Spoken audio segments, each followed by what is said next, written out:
The winds carried the scent of spices and salt, the whisper of merchants bargaining in 100 tongues. The Silk Road, a lifeline between empires, was where Jin Rui's story began, long before she ever knew the word survival. Her parents were traders from the Kingdom of Mali, a land of gold, knowledge, and power. They had traveled farther than most would ever dare, crossing the vast deserts, sailing across treacherous seas, and journeying through bustling markets where Africa, the Middle East, and Asia intertwined. Gold, ivory, rare gems, spices from deep within the continent, they carried the wealth of kings. But wealth was never enough to protect them. Seeking to establish a foothold in the East, Jin Rui's parents settled in a border town, a crucial trading hub where cultures mixed, where foreigners were either embraced or exploited. They were respected for the goods they provided, but never truly welcomed. And when war came, they were the first to bleed. It happened on a night when the moon hung low and red, as if warning of the blood to come. The rival kingdom's soldiers swept into the town like a tide of death, their banners stark against the night. No warning, no mercy. The attack was brutal. Buildings collapsed in fire, marketplaces turned into slaughterhouses, and cries of the dying drowned beneath the clash of steel. Jin Rui was only a child, too young to understand, but old enough to feel terror sink into her bones. Her mother's hands were the last warmth she knew. "Run, my love," she whispered, pressing a golden amulet into Jin Rui's palm. "Run and do not look back." But she looked back. She saw her father, his dagger slick with blood, standing in front of their home as the soldiers surrounded him. A warrior once, a merchant now, but no man could fight an army alone. She saw him cut down where he stood, saw her mother fall beside him. Their home, a place of laughter, of stories from distant lands, became nothing but cinders. And Jin Rui? She ran. She wandered alone, slipping through the wreckage like a shadow, surviving on scraps stolen from corpses and whatever food was left unburned in abandoned stalls. She was a foreign child in a dead town, a girl of dark skin and strange tongue, and the people who remained pretended not to see her. To them, she was already gone, just another casualty of war. Days passed. Hunger gnawed at her ribs. The weight of her parents' amulet dug into her palm, but she did not let it go. She could still hear her mother's voice. Run! She had run, but where could she go? The soldiers arrived after the war had already taken its toll. Among them rode a man in armor black as midnight, his gaze sharp as the blade at his side. A Chinese general, sent to reclaim what little remained of the border town. As he moved through the streets, stepping over bodies and ashes, he found her. A child, half-starved, covered in soot, clutching a golden amulet in trembling fingers. She did not beg. She did not cry. She just looked at him, her dark eyes burning with something he had seen only in seasoned warriors. Defiance, survival, a will that refused to be broken. For a long moment, the general simply watched her. Then, he dismounted. He knelt beside her, studying the amulet in her hands. "Your family?" he asked. Jin Rui said nothing, because her family was gone. The general exhaled, rising to his feet. He had no reason to take her. She was a foreign child with no blood ties, no allies, no future. And yet, "She will come with me," he said. His men hesitated. "She has no people," one soldier murmured. "She does now," the general said simply. And so, Jin Rui left the ruins of her past behind. She did not know it then, but that day, she was not just taken in. She was recruited. Jin Rui did not find a home with the general. She found discipline. She found purpose. The general did not raise her like a daughter. He forged her like a blade. She learned to read maps before she could read poetry. She learned how to hold a weapon before she learned how to write her name. She learned that in the world of men, power is not given. It is taken. She did not cry. She did not complain. She trained, because weakness had no place in war. And war was all she had left. Years passed. The general watched her grow, from a silent orphan into something more. She was quick, ruthless, and above all, clever. But strength alone was not enough. Not in an empire ruled by whispers as much as swords. So when the time came, he did not keep her hidden in the barracks. He took her to the capital, to the forbidden halls of the imperial court, to the emperor himself. And as she stepped into the grand palace, where war was waged with words and deception, Jin Rui knew. She was no longer just a lost child from the ashes. She was a contender for the throne. She would not just survive. She would rule. The first thing she remembered was the weight of their stares. Hundreds of eyes bore into her. A sea of silk-robed figures gathered along the golden streets of the imperial city. Some whispered behind jeweled sleeves, others sneered openly. A child of foreign blood, dark-skinned and strange, wrapped in fine silks that did not belong to her. She should not be here, and yet she was. She sat stiffly in the lacquered palanquin, its red and gold curtains swaying with each step of the servants carrying it. Outside, the imperial capital unfolded, a world of towering pagodas, shimmering lakes, and bridges laced with golden dragons. Drums pounded. The crowd parted as soldiers in iron armor marched ahead, clearing a path. At the very front, her adoptive father, General Liang, the empire's war hero, rode his black stallion in silent authority. His wife, Lady May, sat beside her in the palanquin, her slender fingers resting on her lap, composed as ever. "Keep your head high," Lady May murmured, eyes forward. "You are of our house now." A lie, or at least a half-truth. She had their name, their silks, their wealth.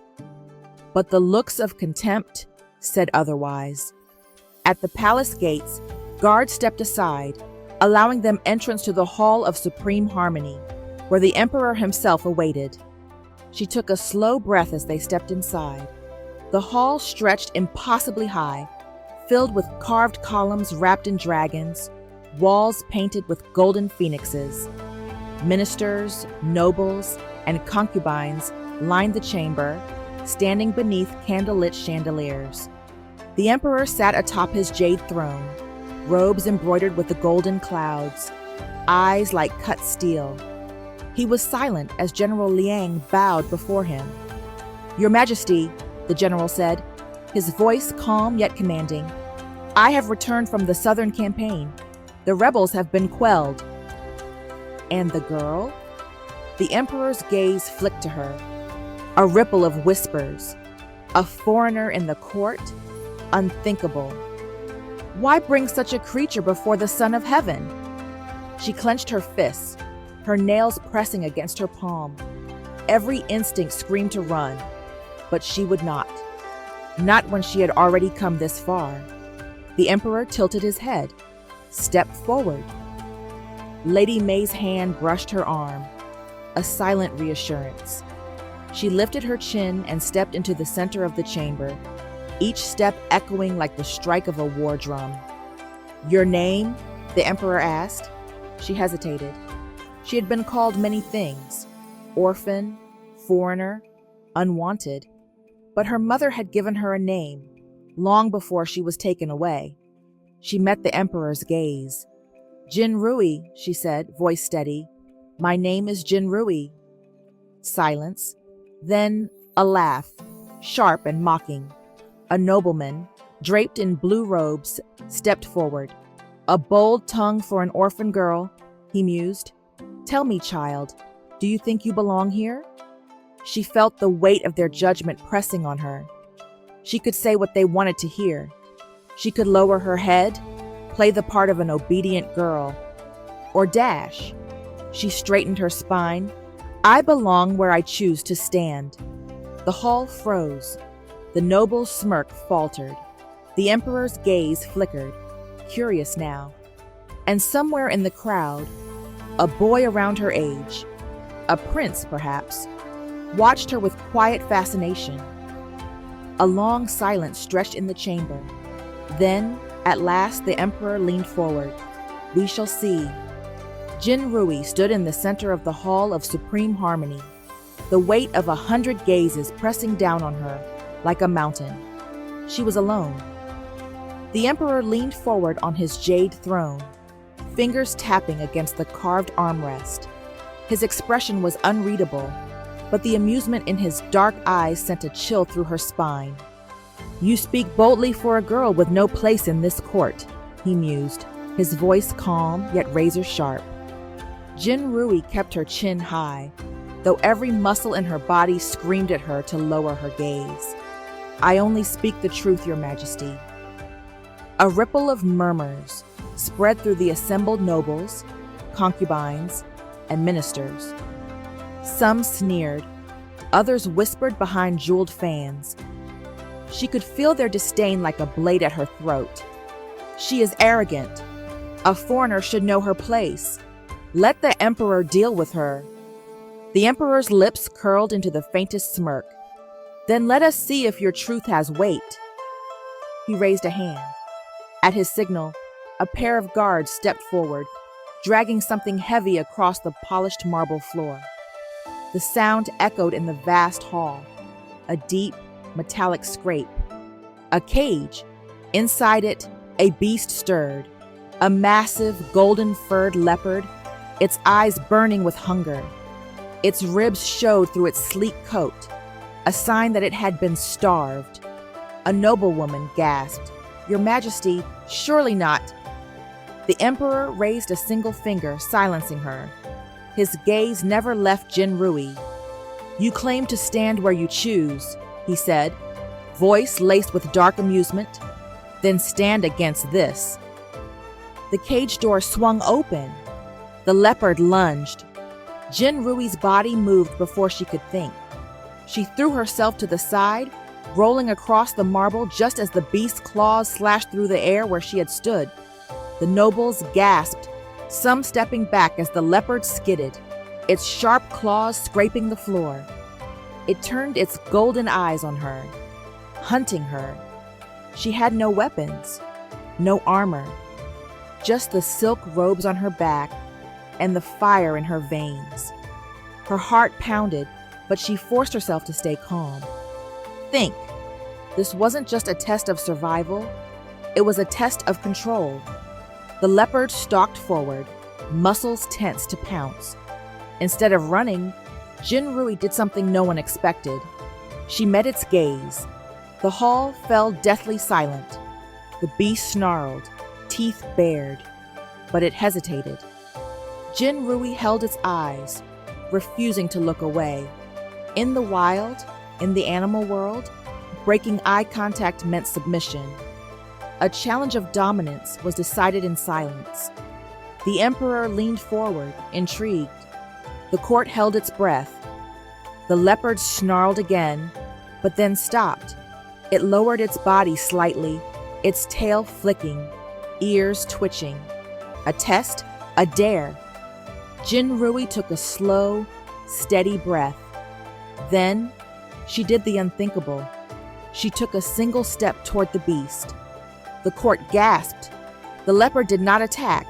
It watched her, studied her, then, slowly, it lowered its head, in submission.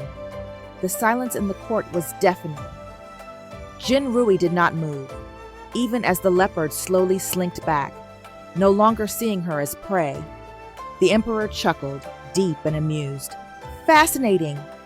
He stood descending the steps of his throne with measured grace. When he reached her, he looked down at her, this small, foreign girl who had tamed a beast with nothing but her eyes. Perhaps you are not as weak as they say. His voice was quiet, but it carried through the grand hall. Jin Rui did not lower her gaze. She did not bow. The emperor smiled. "Rise, Jin Rui. From this day forth, you will be raised in this court. Let us see if your strength lasts."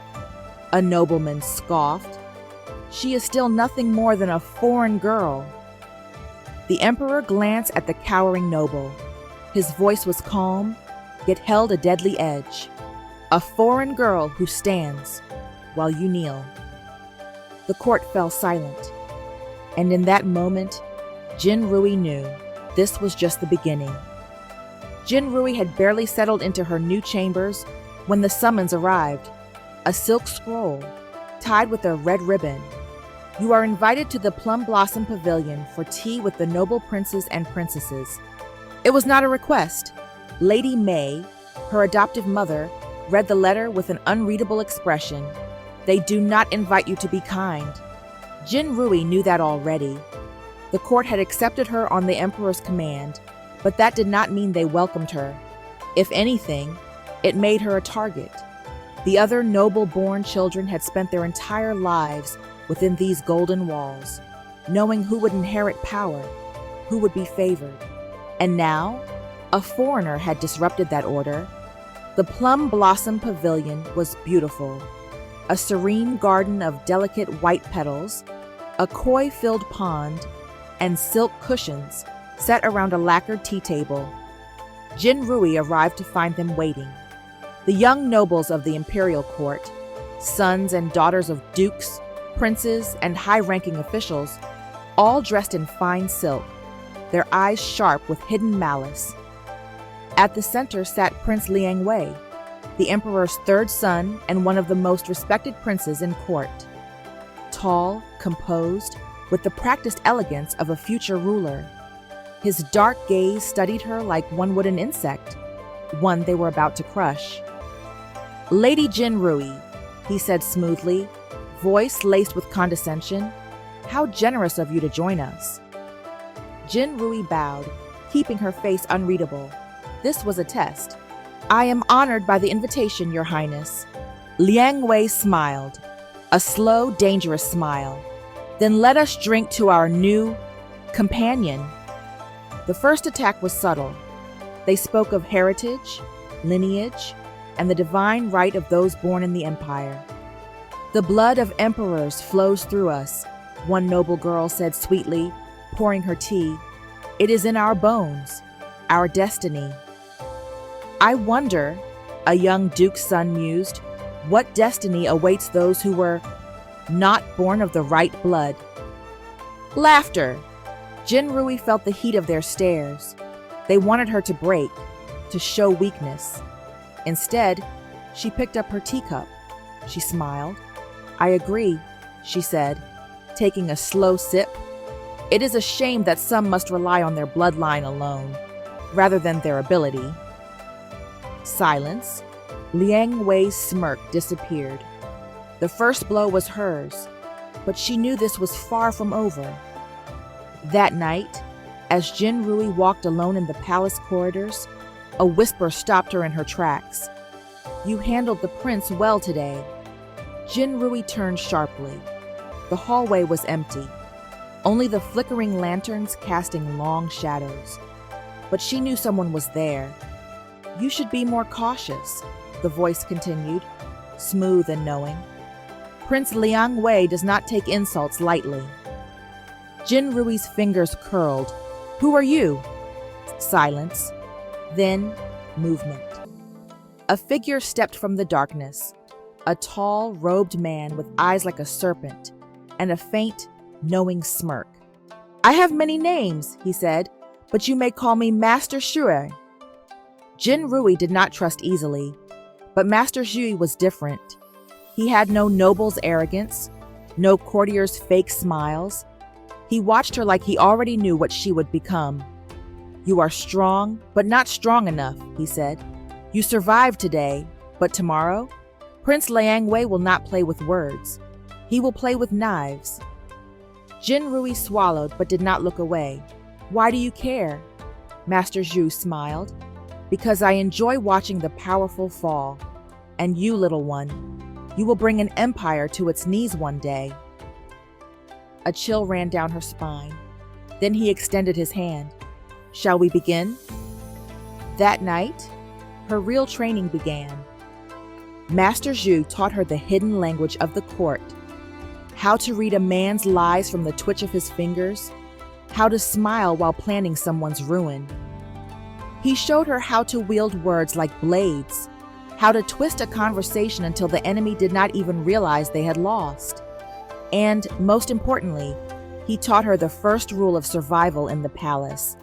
Do not be the strongest, be the most dangerous. 3 days after the tea gathering, a golden-edged letter arrived at Jin Rui's chambers. "Join us for a hunt in the imperial forest.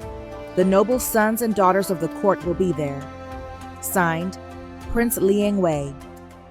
Jin Rui knew it was a trap. She was not yet trained in the art of deception, but she understood one thing. When nobles smiled at you, it was often because they had already sharpened the knife for your back. Lady Mei, her adoptive mother, gripped the letter tightly, her knuckles white. "Do not go." Jin Rui met her gaze. "If I refuse, they will call me a coward. If I go, at least I can see the knife before they stab me." Lady Mei exhaled sharply but did not argue. She knew her daughter had already chosen her path. That evening, Jin Rui rode toward the imperial forest, knowing that only one of them would walk away from this unscathed.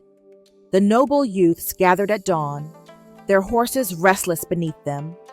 Bows, spears, and swords gleamed in the early morning light. Prince Liang Wei sat atop his black stallion, his eyes filled with quiet amusement. "You came," he said. Jin Rui smiled coldly. "Was I not invited?" He chuckled, flicking his reins. "Let us see if your courage extends beyond tea and words." The hunters rode into the dense bamboo forest. But as the game began, Jin Rui realized too late what the true hunt was. She was not the hunter. She was the prey. The first arrow whistled past her ear. She turned sharply, just in time to see 3 noble sons smirking as they aimed their bows at her. This wasn't a game. It was an execution. Jin Rui kicked her horse into a gallop, weaving between the trees as arrows rained down. If she fell, they would claim it was an accident, a mere hunting mishap. But she would not fall. Just as one of the nobles lifted his bow for a killing shot, an arrow sliced through the air, piercing his hand. He screamed. From the treetops, a figure landed silently beside Jin Rui, Prince Zhao Luan, the second son of the emperor. Unlike his brother Liang Wei, Zhao Luan had always been an enigma, watching from the shadows, rarely engaging in court politics. Now his gaze burned into hers. "Ride, now." Jin Rui did not hesitate. She turned her horse, racing deeper into the forest with Zhao Luan at her side. Behind them, Prince Liang Wei's voice rang out, sharp with anger. "Zhao Luan, stay out of this." But the second prince did not stop. And Jin Rui would never forget that in her moment of near death, it was Zhao Luan who had saved her. That night, the air in Master Zhu's chamber was thick with tension. Jin Rui stood in the center, her silk robes torn, dried blood stiffening the fabric. The weight of the night's battle still clung to her skin, the ghost of a hunt that had nearly ended her life. She had survived, but barely. Master Xue regarded her with cold amusement. "Tell me, little one." His voice was soft, yet sharp. "What lesson did you learn today?" Jin Rui's fingers curled into fists. "Never trust an enemy." Master Zhu let out a low, quiet laugh. "A good answer," he mused, "but the wrong one." He lifted a hand. 2 masked figures stepped forward, dragging someone behind them. Jin Rui's breath hitched. A man collapsed onto the cold stone floor, his wrists bound, his silk robe stained with dirt and blood. It was one of the noble sons who had hunted her. His face was swollen from a beating. his once proud features now marred with fear. Jin Rui stiffened. Master Shu's voice never rose, yet it sliced through the room like a blade. The true lesson is this: when your enemy fails to kill you, do not give them a second chance. He placed a dagger in Jin Rui's hand. Kill him! The weight of the dagger felt heavier than any sword she had ever wielded. The noble shook, his breath ragged. Please, please, I only followed orders, he whimpered, his voice cracking with desperation. Jin Rui's grip tightened around the hilt. She knew this was a test, a trap. Master Shui was watching, waiting. If she killed him, she would cross a line she could never return from. If she let him go, would she be sealing her own fate? But there was a third path, one that did not demand mercy, one that did not demand blood. Jin Rui inhaled slowly. Then she knelt, not to show weakness, but to look the noble in the eye. His breath hitched, his pupils blown wide with terror. She leaned in, her lips barely moving as she whispered, "If you ever cross me again, I will not kill you." A pause, then she smiled. "I will destroy you." The noble flinched. His body shook, not from the cold stone beneath him, but from something else, something worse than death. Because Jin Rui was not promising him a swift end. She was promising him ruin. Master Shui watched her carefully, a slow, amused smile curling at the edge of his lips. She had not done what he asked, but she had done something better. She had made an enemy fear her more than death. Jin Rui rose to her feet and tossed the dagger back to Master Shui. "I do not waste my blade on cowards," she said. Then, without looking back, she turned and left the chamber. The noble was dragged away. His fate was no longer her concern. But when news reached her the next day, she was not surprised. Prince Liang Wei had left the capital. For now, she had not won, not yet. But for the first time, he was the one running. And that, Jin Rui knew, was a victory of its own. By sunrise, the rumors had already spread like wildfire. Jin Rui's name was on everyone's lips, but not for the reasons she wanted. The second prince defied his brother for her? Why would he protect an outsider? Perhaps the foreign girl has bewitched him. The whispers followed her through the palace corridors, weaving into every silk-curtained chamber, every polished marble hallway. And when she entered the Lotus Pavilion, where the noble ladies gathered for morning tea, all conversation stopped. The imperial princess Zhao Ying, the emperor's only daughter, set down her teacup with deliberate grace, her dark eyes cold as she looked Jin Rui over. "So," the princess mused, "how does a girl with no bloodline make a prince kneel?" Jin Rui did not flinch. "I did not ask for his help." The princess's smile was thin, sharp, number, but he gave it anyway. That is far more interesting. As Jin Rui left the pavilion, she felt a presence behind her. She turned. Prince Zhao Luan stood in the courtyard, dressed in deep navy silk, watching her beneath the shade of a cherry blossom tree. Her breath caught, just for a moment. "You should not have interfered," she said, keeping her voice cool. Zhao Luan tilted his head, the corner of his lips twitching. "And yet, you live."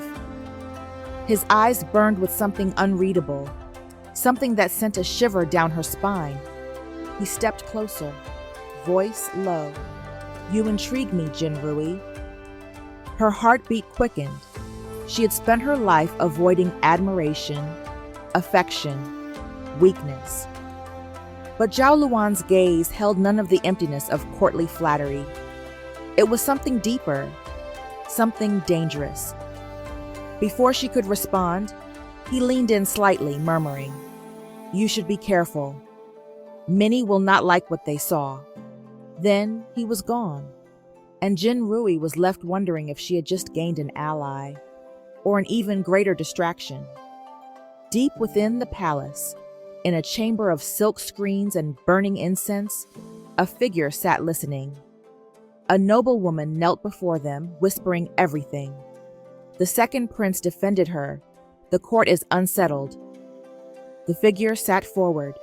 Their face remained in shadow, but their fingers tapped against the lacquered table. Jin Rui, they murmured. The name rolled off their tongue like a quiet promise of ruin. She is rising too quickly. The noblewoman hesitated. Should we act? A pause. Then, a soft, amused chuckle. Not yet. Let her think she is safe. Fingers trace the rim of a jade cup. Then, when the time is right, we will crush her completely. Jin Rui was still recovering from the whispers of the court when the summons came. A royal guard stood in her doorway. Lady Jin Rui, he announced, voice firm. His Majesty commands your presence. The air left her lungs. The Emperor. She barely had time to straighten her robes before she was escorted through the grand halls of the Golden Dragon Palace, past towering columns and murals of past rulers. When she reached the grand hall, the Emperor sat atop his jade throne, his gaze sharp as a dagger. Silence filled the chamber. Then he spoke. The Imperial hunt, he said, his voice smooth but unreadable. I hear it was eventful. Jin Rui lowered her gaze and practiced deference. It was an honor to be invited, Your Majesty. A long pause, then a dangerous smile. An honor? His voice carried a quiet amusement. From what I hear, you were nearly slaughtered. Jin Rui's fingers curled into her silk sleeves. It was unexpected. The Emperor tilted his head. Was it? Her breath caught. Did he know? Did he suspect that Prince Liang Wei had orchestrated it? That she had nearly died? That his own son had defied his brother to protect her? The Emperor slowly stood, descending from his throne in measured steps. He stopped directly before her. Tell me, Jin Rui, he murmured, why should I let you stay in my court? Her pulse thundered. This was it. She had only moments to answer, moments to convince the most powerful man in the empire that she was worth keeping alive. The air in the grand hall was thick with tension.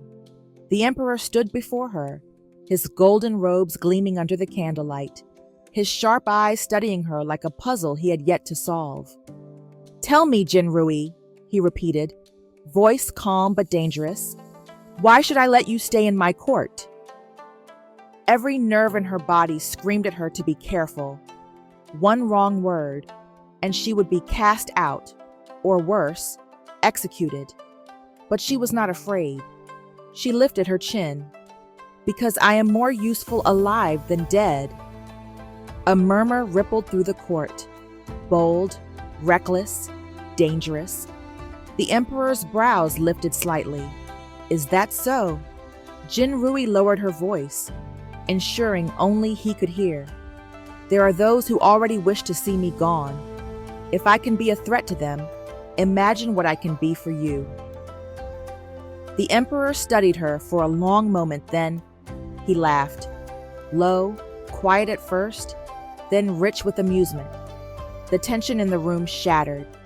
He leaned closer, voice a whisper of steel. Then prove it. Jin Rui's heart thundered. She had passed, but the test was far from over. That night, as Jin Rui returned to her chambers, she found a scroll hidden beneath her pillow. No seal, no signature, but the handwriting was elegant, unmistakable. Prince Zhao Luan. Her hands trembled slightly as she unrolled it. Be careful. Liang Wei is not done with you. Do not trust anyone. Meet me at the Moongate Garden at midnight. Jin Rui's pulse quickened.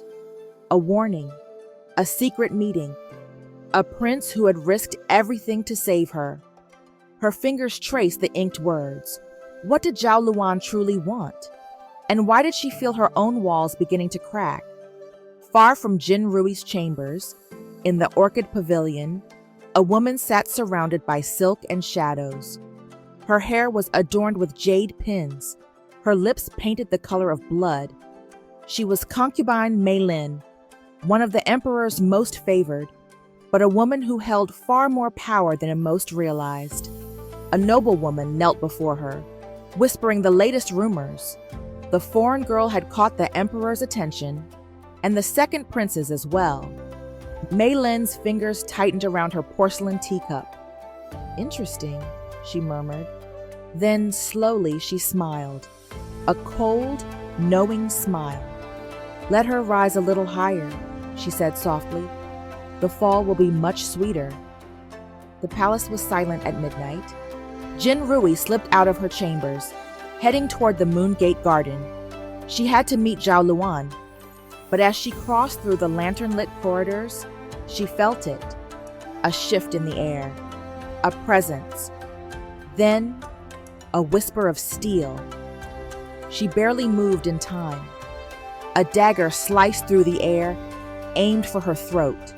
She twisted, falling hard against the stone floor. A man in dark robes loomed over her, blade gleaming in the moonlight. A hired assassin. No, not just an assassin.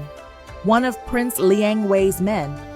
Jin Rui rolled away just as the dagger plunged down, only for the blade to bury itself in her silk sleeve. Her attacker cursed, yanking the knife free. Jin Rui's mind raced. She had no weapon, no way to fight back. If she screamed, the palace guards might come, but not before the assassin silenced her first. Think. Then, she did the only thing she could. She lunged forward, twisting her body, using her own weight to throw the assassin off balance. The man stumbled, but he was faster, stronger.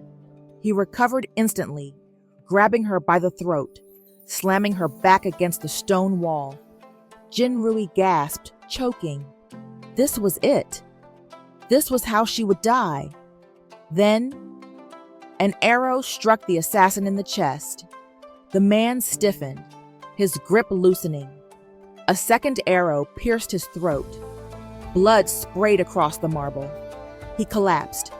Jin Rui fell to her knees, gasping for breath, just as Prince Zhao Luan stepped out of the shadows, bow still in hand. For a moment, they only stared at each other. Then, Zhao Luan dropped his bow and rushed to her side. His hands, warm and steady, cupped her face, tilting her chin up to look at him. His voice was low, strained. "Are you hurt?" Jin Rui's breath caught. Too close. Too much. She forced herself to nod. "I'm fine." Zhao Luan exhaled sharply. Then, without thinking, he pulled her into his arms. Jin Rui froze. His grip was tight, desperate, as if he had almost lost something he didn't realize he cared about. Her heart pounded violently against her ribs. Zhao Luan's lips brushed against her ear, his whisper barely audible. "I told you not to trust anyone." Jin Rui swallowed but did not pull away. For the first time in years, she felt something dangerously close to comfort. But comfort was weakness, and weakness had no place in the imperial court. That night, as Jin Rui lay awake in her chambers, another letter arrived, slipped beneath her door. She hesitated before unfolding it. The words were written in perfect, elegant calligraphy.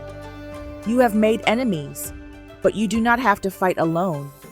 Come to the White Lotus Pavilion at dawn. We have much to discuss." No name, no seal. But one thing was clear. Someone in the court wanted to make a deal, and deals in the palace always came with a price. Jin Rui arrived at the White Lotus Pavilion before sunrise, the sky still painted in shades of violet and gold.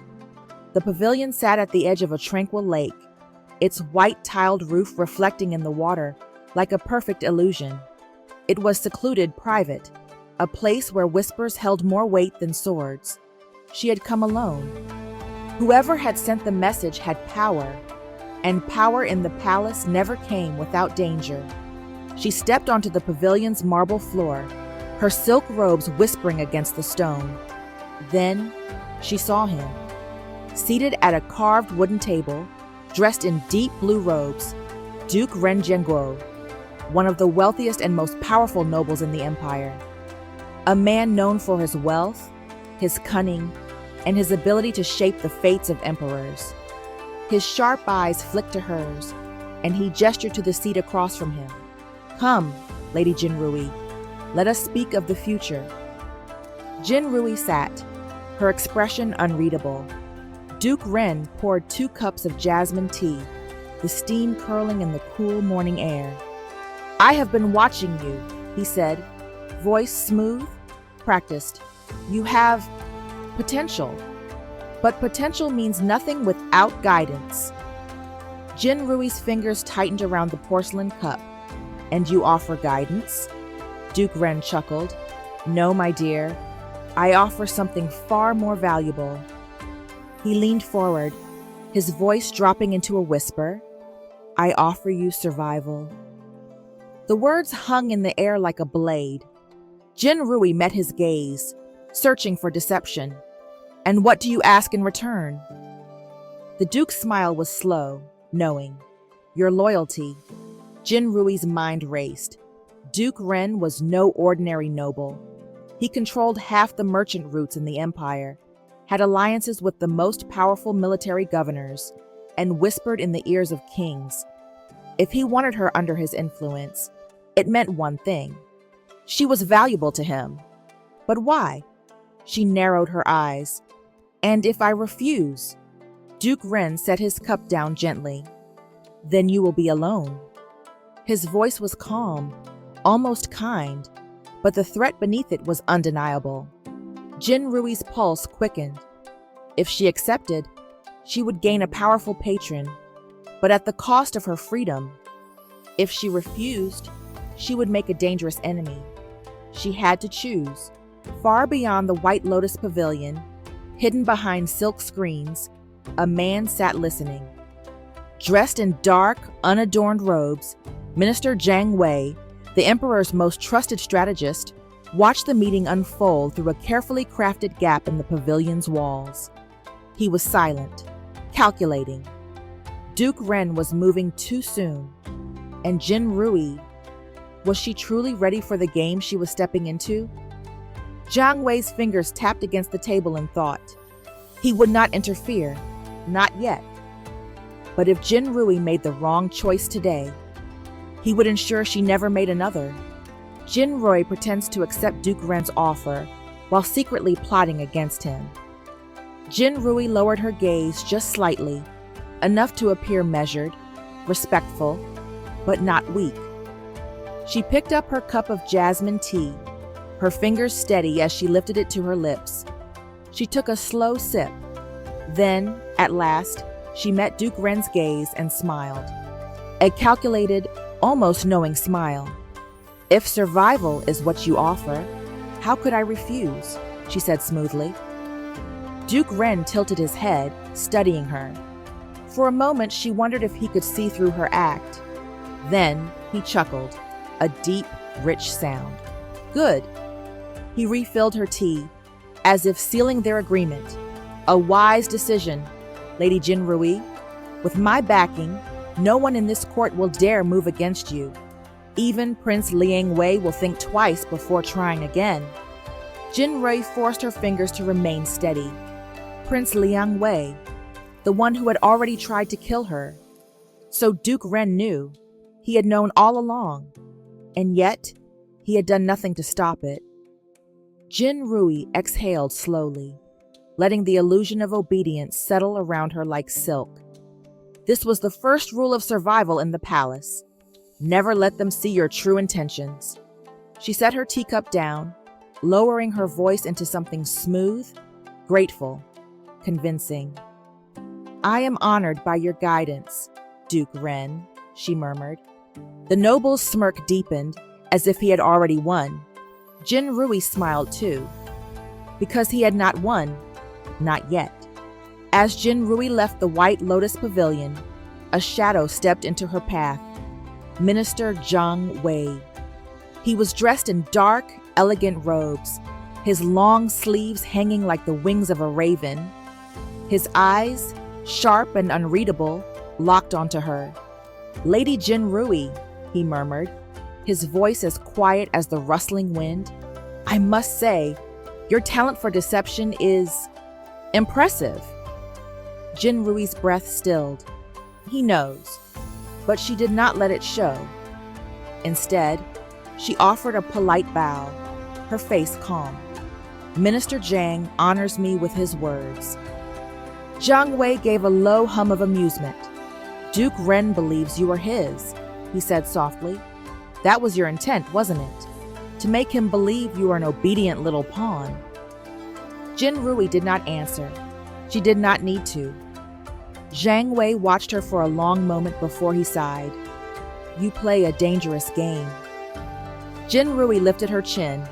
"This entire court is a dangerous game." The strategist's lips curled, not in amusement, but in something deeper. "Perhaps," he murmured, "but not all players survive." He took a step closer, his gaze burning into hers. "I wonder," he said softly, "what kind of piece you are, Jin Rui? A pawn? A knight?" His voice dropped lower, unreadable. "Or a queen?" Jin Rui held his gaze, refusing to waver. "Perhaps," she said smoothly. "You will find out soon enough." Zhang Wei's smirk deepened. Then, without another word, he turned and vanished into the shadows. Jin Rui exhaled slowly. Duke Ren thought she was his.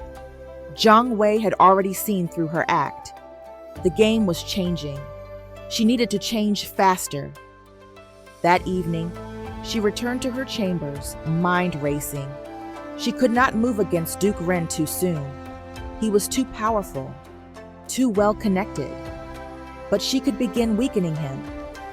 Her fingers brushed over the silk ribbon in her hair, lost in thought. Then, an idea. She reached for a small piece of parchment, dipping her brush into ink. Her first move would be subtle, indirect, but it would plant the seed of doubt.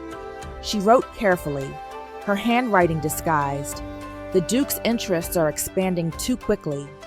He gathers influence beyond his station. How long before his ambitions reach for the dragon throne itself? She let the ink dry, then folded the message carefully. A whisper of a rumor, a well-placed letter, a seed of doubt. By the time it reached the right hands, the Emperor himself would begin to wonder if Duke Ren was becoming too bold. Jin Rui smirked. The Duke believed he controlled the game. He had no idea she had already made her first move. The court was buzzing with whispers. Jin Rui could hear them as she walked through the jade-tiled corridors of the palace, her silk robes brushing against the cool stone. Duke Ren's influence grows too bold. The Emperor's patience is thin. He does not tolerate threats. If Duke Ren's ambitions are unchecked, he may be next to fall. Jin Rui did not slow her steps. She did not need to. She had planted a seed, and now it had taken root. That morning, during the Emperor's daily court session, something remarkable happened. For the first time in years, Duke Ren was not called upon to advise on imperial matters. Instead, Minister Zhang Wei, the Emperor's trusted strategist, stepped forward. A calculated shift, a small thing. But to those who understood the court, it was a warning. Jin Rui watched Duke Ren from across the Golden Hall. His expression was composed, but she saw it. The tightening of his jaw, the flicker of irritation in his gaze. He knew something had changed, and yet he did not know who had done it. Jin Rui lowered her eyes, masking her satisfaction. This was only the beginning. That evening, Jin Rui received a summons. Not from the Emperor, not from Minister Zhang, from concubine Mei Lin. Jin Rui stood in the entrance of the Orchid Pavilion, where the concubine's influence stretched like a spider's web. She was led into a chamber filled with soft incense, delicate silks, and golden lanterns. At the center of the room sat Mei Lin, draped in red silk, her lips painted the color of blood. She did not look up immediately. She simply ran her fingers over a fine porcelain cup, as if bored. Finally, she spoke. "Lady Jin Rui." Jin Rui bowed, watching carefully. "Your Grace." Mei Lin's dark eyes lifted. "You have been very lucky lately." Jin Rui remained silent. The concubine smiled, a dangerous knowing smile. "Luck," she mused, "is like a summer storm. It comes fast and vanishes even faster." Jin Rui kept her expression unreadable. This was a test, a warning. And then the trap was set. Mei Lin's fingers traced the rim of her cup. The Emperor's Council will soon discuss the next silk trade route, an important matter. She tilted her head slightly, and I suggested that you be the one to present the strategy. Jin Rui's blood ran cold. This was not a favor. It was a trap. If she failed, humiliation. If she succeeded, she would make more enemies. Mei Lin was watching her, amused, waiting. Jin Rui inhaled slowly, then bowed once more. "I am honored." She lifted her eyes. "And I will not lose." That night, as Jin Rui prepared for the upcoming council session, a shadow appeared at her door. Prince Zhao Luan. She froze. He was not supposed to be here. Yet there he stood, dressed in deep blue robes, his dark hair tied loosely, his expression unreadable. For the first time since he had saved her, they were alone. He stepped inside, closing the door behind him. Jin Rui's heart hammered. "This is dangerous," she whispered. Zhao Luan didn't answer. He simply took another step forward. "You could have died," he said, voice low, "that night, when Liang Wei's assassin came for you." Jin Rui did not react, but I didn't. Zhao Luan exhaled sharply, running a hand through his hair. "Do you not care?" She frowned. "About what?" His jaw clenched. "About yourself." Jin Rui stilled, and then he stepped closer, too close. His fingers brushed against her wrist, light as a whisper. "Jin Rui," he murmured, "I cannot watch you be reckless anymore." Her breath caught. This was dangerous. More dangerous than court politics. More dangerous than Duke Ren's schemes. More dangerous than concubine Mei Lin's sabotage. She knew what he was trying to say. She could see it in his eyes, but she could not afford this. She slowly pulled her hand away. "I am not reckless," she said softly. "I am surviving." A heavy silence. Then she lifted her gaze. "And if you care for me, Zhao Luan, let me do that." Zhao Luan's lips parted as if to argue, but he stopped because he knew. She had already chosen her path, and there was no room for love in it.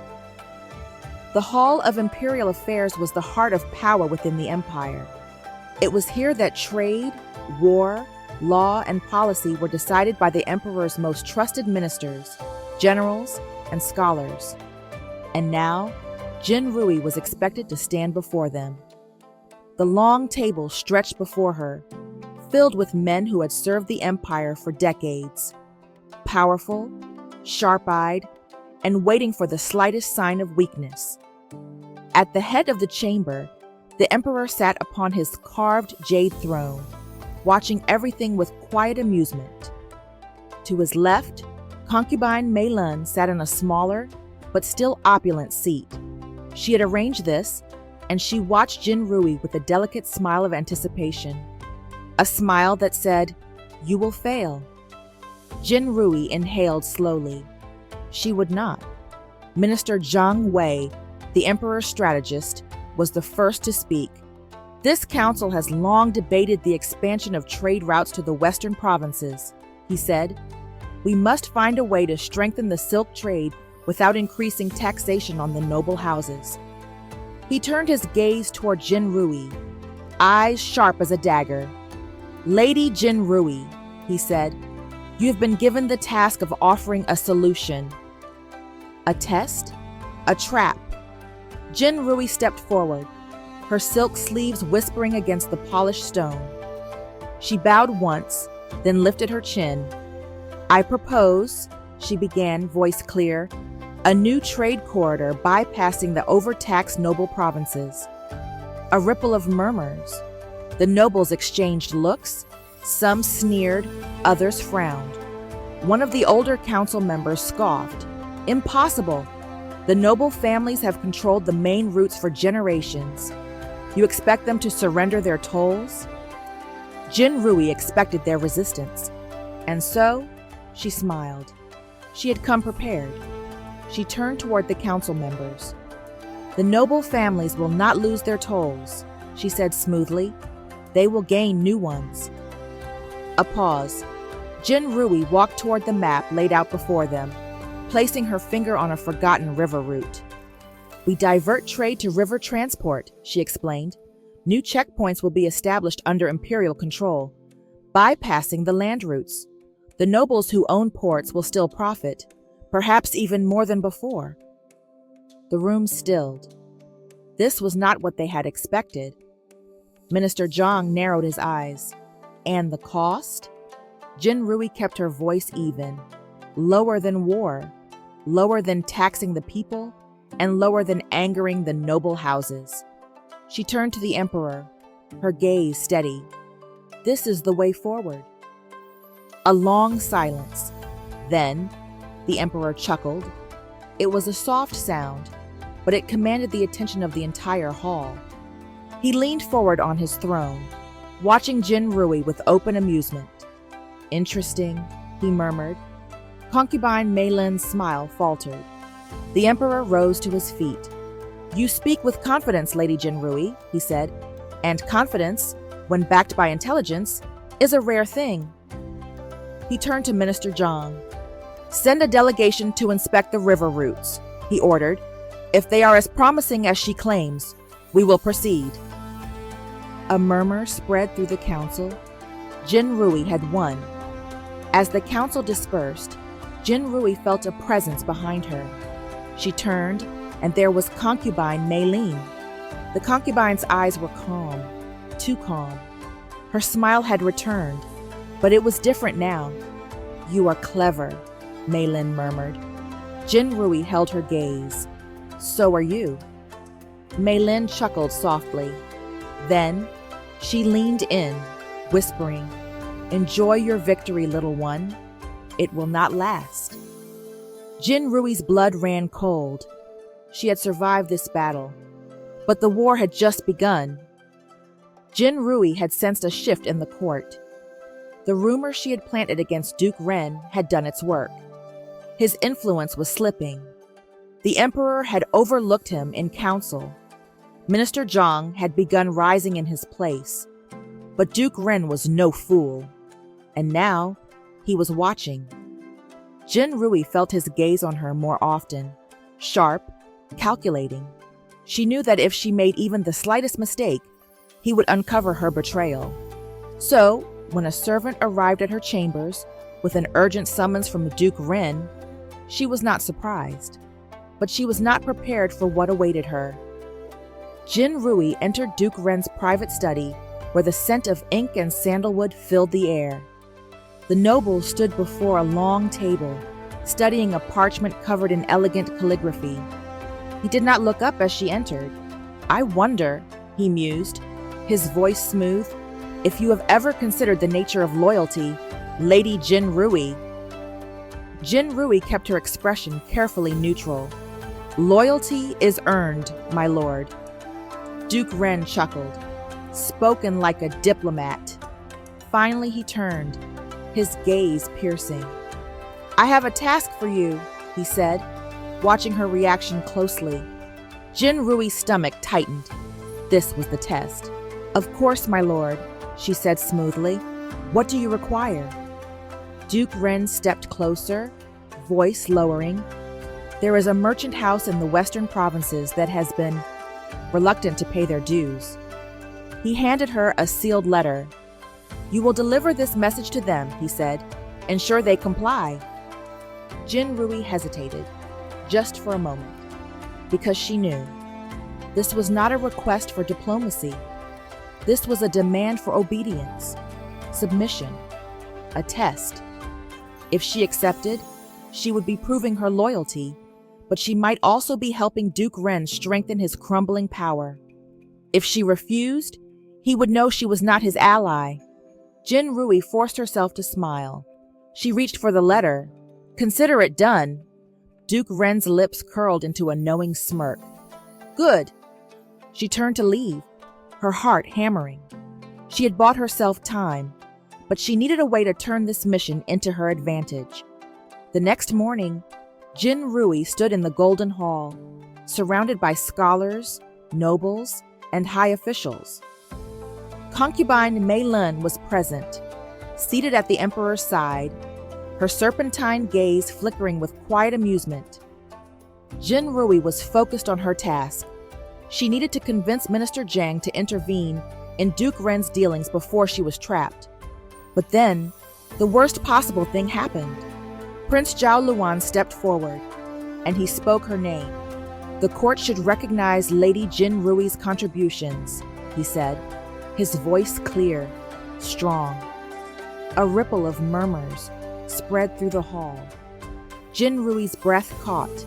New! The emperor lifted an eyebrow. Zhao Luan continued, undeterred. She has proven her intelligence before this court. Why then do we continue to treat her as an outsider? More murmurs, some in agreement, others in outrage. One of the nobles sneered. Careful, Your Highness. It would be unwise to speak too freely about a woman with no bloodline. Zhao Luan's eyes flashed dangerously. Jin Rui knew he was about to make it worse, but she was too far away to stop him. Zhao Luan turned sharply, facing the noble. She may not have noble blood, he said coldly, but she has more honor than most men in this hall. Gasps. Jin Rui felt the entire atmosphere shift. She could see concubine Mei Lin's delighted smile, see the emperor's gaze darken, see Duke Ren watching carefully. And she knew. Zhao Luan had just made her a target. That evening, Jin Rui stormed into Prince Zhao Luan's chambers. He was seated near a low lantern, sharpening a blade. He looked up, smirking slightly. I was expecting you. Jin Rui shut the door behind her. What were you thinking? She hissed. Zhao Luan set the blade aside, his expression unapologetic. I was thinking that you deserve better than whispers and insults, he said simply. Jin Rui's hands clenched. And now you have painted a target on my back. Zhao Luan stood, closing the distance between them. You were already a target, he murmured. At least now, they know you are not alone. Jin Rui's breath hitched, because his gaze was too intense, too raw. She shook her head, stepping back. I cannot afford this. Zhao Luan exhaled, running a hand through his hair. I know. His voice softened, but I cannot stop. For a moment, they stood in silence. Then, Jin Rui turned to leave, because if she stayed any longer, she might start believing she could afford to love him back. Jin Rui decided to execute Duke Ren's task, but in a way that weakens him instead of strengthens him. She rode into the western provinces under the banner of Duke Ren's authority. The merchant house she had been sent to intimidate, House Qian, was one of the oldest in the empire. They controlled precious silver mines and had the wealth to rival many noble families. Duke Ren wanted them to fall in line, to become his financial tool. Jin Rui had other plans. Instead of delivering Duke Ren's demands as a threat, Jin Rui approached House Qian's patriarch, Elder Qian Bo, with an offer. I do not come with a blade, she said, seated across from the elder in his vast study. I come with a warning. Elder Qian raised a bushy eyebrow. A warning? Jin Rui poured herself a cup of tea, calm, measured. Duke Ren believes your house is vulnerable. He expects you to submit, and if you do, your wealth will be his. The elder stiffened. Jin Rui leaned forward, lowering her voice. But there is a way to turn this to your advantage. She slid the sealed letter from Duke Ren across the table. If you wish to remain free, she continued, accept his terms publicly, pretend submission, but in the shadows, align yourself elsewhere. The elder studied her, intrigued. Jin Rui continued, Minister Jiang Wei is rising. If you lend your support to him, Duke Ren will find himself isolated. A long silence.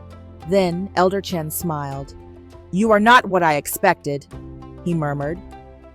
Jin Rui simply lifted her teacup and took a slow sip. The deal was sealed. Duke Ren would believe he had won. In reality, his hold on the merchant houses had just begun to unravel. Jin Rui had barely returned to the palace when she felt the shift. Servants paused their conversations when she walked by. Noblewomen whispered behind their fans. Court officials exchanged knowing glances. Something was wrong. She caught a low murmur from two attendants as she passed through the garden. The emperor is furious. He won't tolerate this kind of betrayal. Jin Rui's breath stilled. Betrayal? She kept walking, her mind racing. What had happened? Then, she saw concubine Mei Lin. The concubine was standing beneath the cherry blossom tree, sipping from a delicate cup of plum wine. She looked pleased. Jin Rui felt cold. She knew.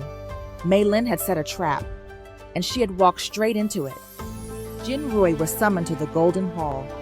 The air was thick with tension as she stepped forward, her silk robes brushing the polished stone. Before her, the emperor sat upon his jade throne, his expression unreadable. Concubine Mei Lin stood beside him, the picture of serene cruelty. Minister Jiang Wei, Duke Ren, and several noble officials were also present. This was a trial. Jin Rui bowed low. Your Majesty. The emperor's voice was calm but deadly. There are whispers in my court, Lady Jin Rui. Jin Rui lifted her gaze. I would never be so bold as to question your Majesty's judgment, but I am certain that whispers are often the work of cowards. A sharp murmur ran through the hall. The emperor's lips twitched slightly. Concubine Mei Lin, however, remained unfazed. She stepped forward, her voice silken and soft. Your Majesty, the issue is not mere whispers. She turned to Jin Rui, her eyes twinkling with false sympathy. It has come to our attention that Lady Jin Rui has been working against the Empire's most loyal servants. Jin Rui's blood turned to ice. I have done no such thing, she said evenly. Mei Lin tilted her head. Are you certain? A courtier stepped forward, holding a scroll. Jin Rui's breath caught. The scroll bore her handwriting, or at least an imitation of it. Forged. It was a false letter, implicating her in a plot to weaken the noble houses. The emperor studied the document. Jin Rui kept her expression unreadable. This was Mei Lin's move, a perfect attack. Now, she had only seconds to turn it around. Jin Rui exhaled slowly. Then, she turned to the emperor. Your Majesty, she said, her voice smooth, controlled. May I inspect the letter? The emperor nodded, tossing it toward her. She unrolled it, scanning the words. Then, she smiled. Whoever wrote this, she said, did not study my writing carefully enough. She turned, holding the letter for all to see. Your Majesty, my personal calligraphy bears a unique flaw. I always leave a slight gap between certain strokes. This letter does not. A pause. The nobles leaned forward, murmuring. Concubine Mei Lin's eyes narrowed. Jin Rui turned to Minister Jiang Wei. Minister Jiang is known for his keen eye. If he inspects this letter, I am certain he will find it was not written by my hand. Minister Zhang stepped forward. He took the scroll, studied it. Then, after a long silence, he spoke. The lady speaks the truth. The tension broke like glass. Mei Lin's calm facade wavered. The emperor's gaze darkened. Someone, he murmured, is spreading falsehoods in my court. Jin Rui bowed deeply. I only seek to serve the empire, your majesty. The emperor exhaled, then waved a hand. You may go. Jin Rui did not miss the way Mei Lin's hands clenched. She had survived, but now she and Mei Lin were officially at war. That evening, Zhao Luan came to her door. His eyes burned with anger. The emperor has forbidden me from seeing you, he said. Jin Rui's chest tightened. He is punishing you, she murmured. Zhao Luan stepped closer. I do not care. Jin Rui exhaled sharply. You should. Zhao Luan shook his head. Jin Rui, She pressed a hand against his chest, stopping him. We cannot afford this. A long silence. Then, Zhao Luan stepped back, but his eyes held a quiet promise. This was not over. Jin Rui had been expecting this. She had barely returned from court when a messenger arrived at her chambers, pale-faced and nervous. The Duke requests your presence, he said. Jin Rui set down her brush, calmly smoothing her sleeves. South. It had begun. Duke Ren's private study was darker than usual. Heavy silk drapes blocked the sunlight, and the air smelled faintly of burning ink. A sign of a man who had destroyed something in anger. Jin Rui stepped inside, careful to keep her breathing even, her expression unreadable. Duke Ren stood with his back to her, gazing at a painting of an ancient battlefield. For a long moment he said nothing. Then, you lied to me. Jin Rui did not deny it. She simply tilted her head. Lied?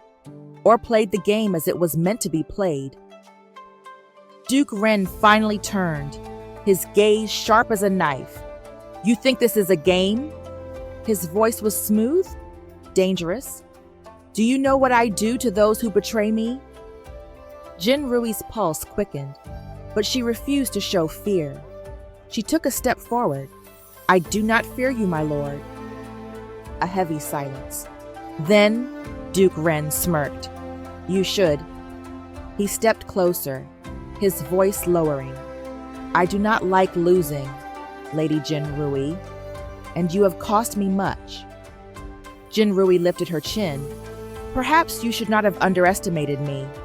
Duke Ren chuckled, low and cold. I underestimated you once, he admitted. I will not do so again.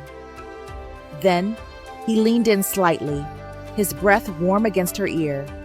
From now on, every move you make, I will be watching. Jin Rui held his gaze, refusing to be intimidated. Then watch closely, my lord, she murmured. You may learn something. She turned and walked away. Duke Ren did not stop her, but she could feel his eyes burning into her back. This was not over. Jin Rui had just returned to her chambers when she heard the soft knock. She froze. Only a handful of people would dare come unannounced. Slowly, she walked to the door and slid it open. Her breath caught. Prince Zhao Luan stood there, dressed in dark robes, his hair slightly disheveled, his eyes burning with defiance. He had come, against the emperor's orders.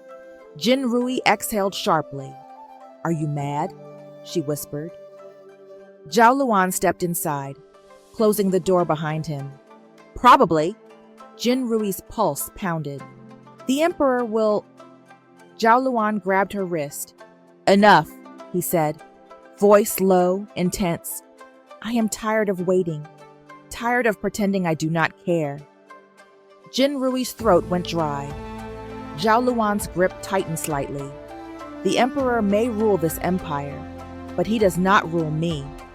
His voice softened, but his eyes remained fierce, and I will not let him keep me from you. Jin Rui's heart was racing. This was too dangerous. "Zhao Luan," she whispered, "you will ruin yourself." Zhao Luan smiled, a slow, knowing smile.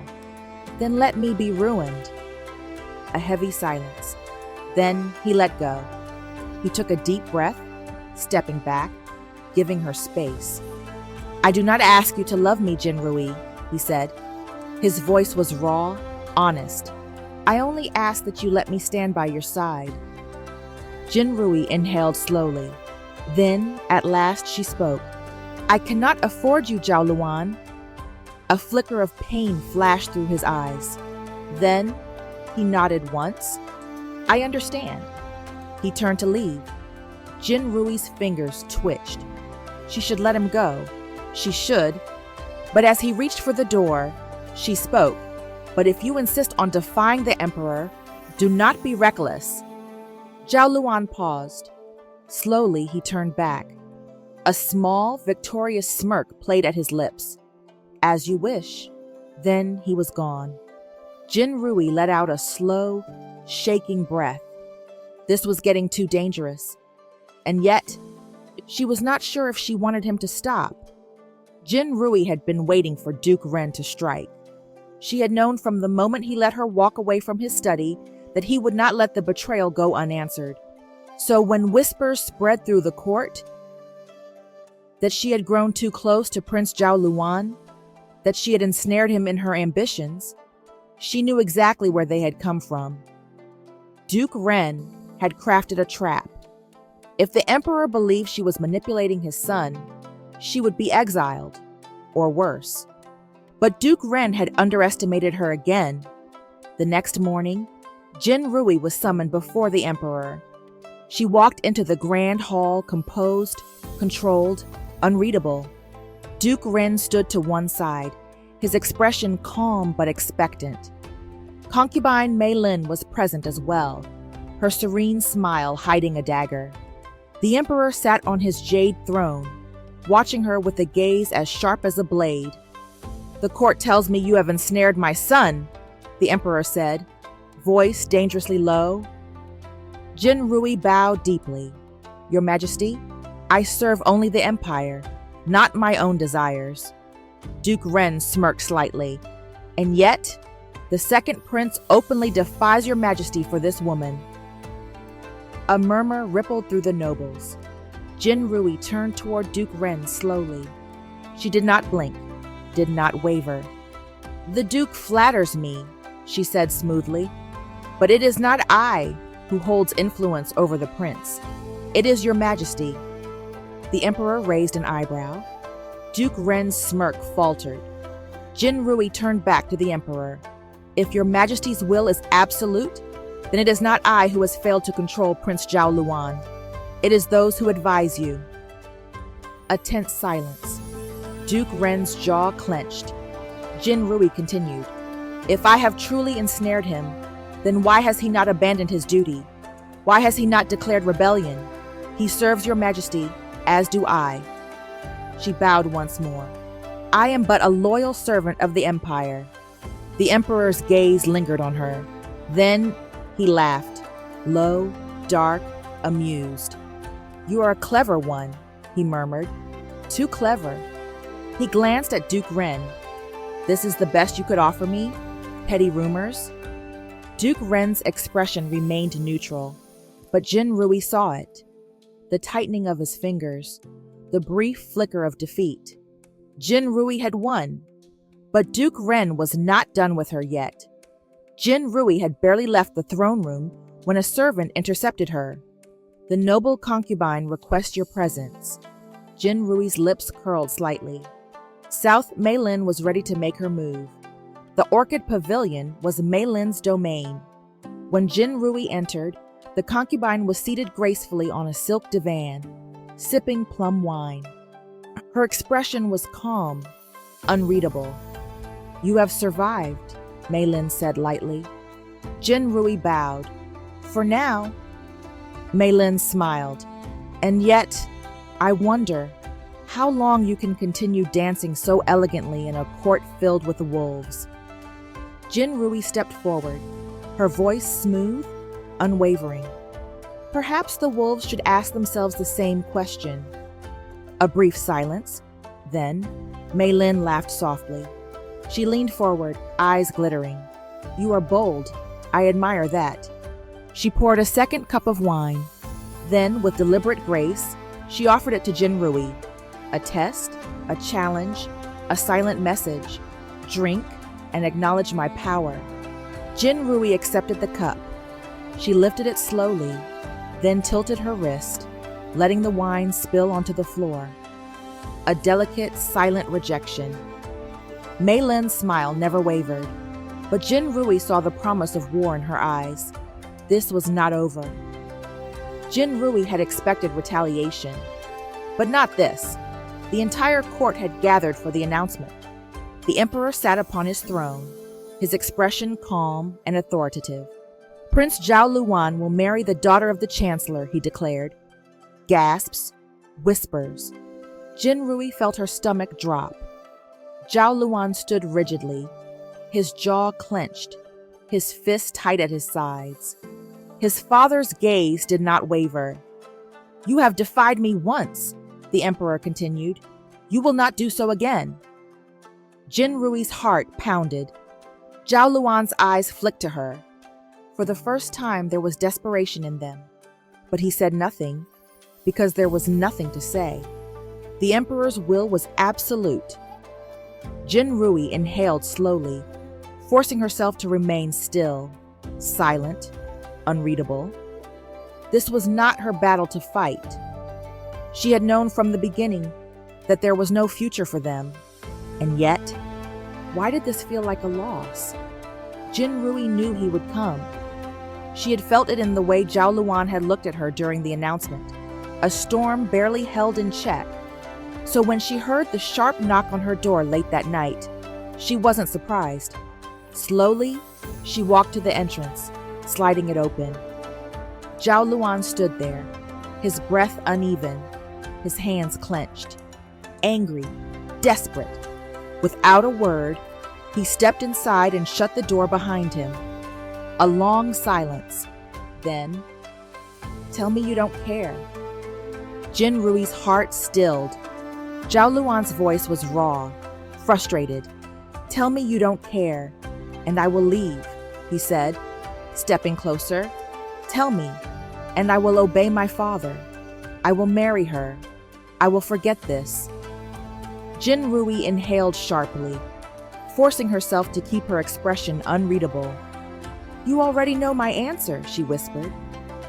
Zhao Luan shook his head, exhaling sharply. "No," he said. "You have spent your entire life surviving, Jin Rui. When will you fight for something?" Jin Rui's breath hitched. He took her hands, gripping them tightly.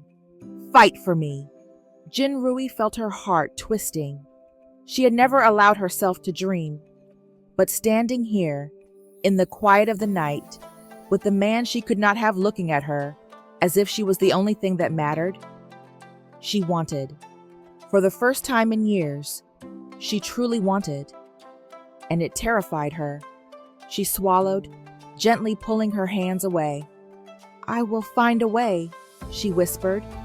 Zhao Luan's shoulders tensed. "Jin Rui." "I will find a way," she repeated, firmer now. His breath shook. Then, after a long moment, he nodded. His voice was quiet, but certain. "I will wait." Then he was gone. Jin Rui let out a slow, unsteady breath. She had made her choice. Now she had to find a way to win. Mei Lin sipped her plum wine, her expression unreadable. Across from her, Duke Ren leaned back against his chair, his fingers tapping against the lacquered wood. "She is becoming a problem," Mei Lin murmured. Duke Ren chuckled. "I warned you." Mei Lin's smile did not reach her eyes. "She humiliated you," she said, tilting her head. "And yet, you still play these little games with her." Duke Ren's gaze darkened. "Jin Rui is useful, but not if she becomes uncontrollable." Mei Lin ran a delicate finger along the rim of her cup, Then we will make her disposable. Duke Ren raised an eyebrow. You have a plan. Mei Lin's smile turned sharper. There is only one crime the Emperor does not forgive. Duke Ren's lips curled. Treason. Mei Lin tilted her cup slightly, letting a drop of wine spill onto the silk tablecloth. Let us see if she can escape this. Jin Rui knew something was wrong the moment she stepped into court. The air was too still. The nobles were too quiet. Then, the accusation came. A minister stepped forward, holding a sealed letter. A letter written in her handwriting. Or at least, a forgery of it. The court has uncovered a treasonous letter, the minister declared, his voice ringing through the hall. Gasps. Jin Rui's blood ran cold. The emperor's gaze sharpened. This letter, the minister continued, suggests that Lady Jin Rui has been working to weaken the empire's trade routes for her own gain. Jin Rui's mind raced. This was Duke Ren's doing, and Mei Lin's. She had expected retaliation, but not this soon. She needed to act. Now Jin Rui stepped forward calmly. I would like to examine this letter, Your Majesty. The Emperor nodded. She took the letter, carefully unrolling it. Then she smiled. You are all mistaken, she said smoothly. The court stilled. Jin Rui turned toward the ministers. This letter is not treasonous. The minister sputtered. Jin Rui held up a hand. This letter does not suggest I was weakening the empire. It was a strategy proposal, one that I discussed in an earlier session. She turned to Minister Jiang Wei, the emperor's strategist. Minister Jiang, you will remember I suggested alternative trade routes to prevent noble monopolization.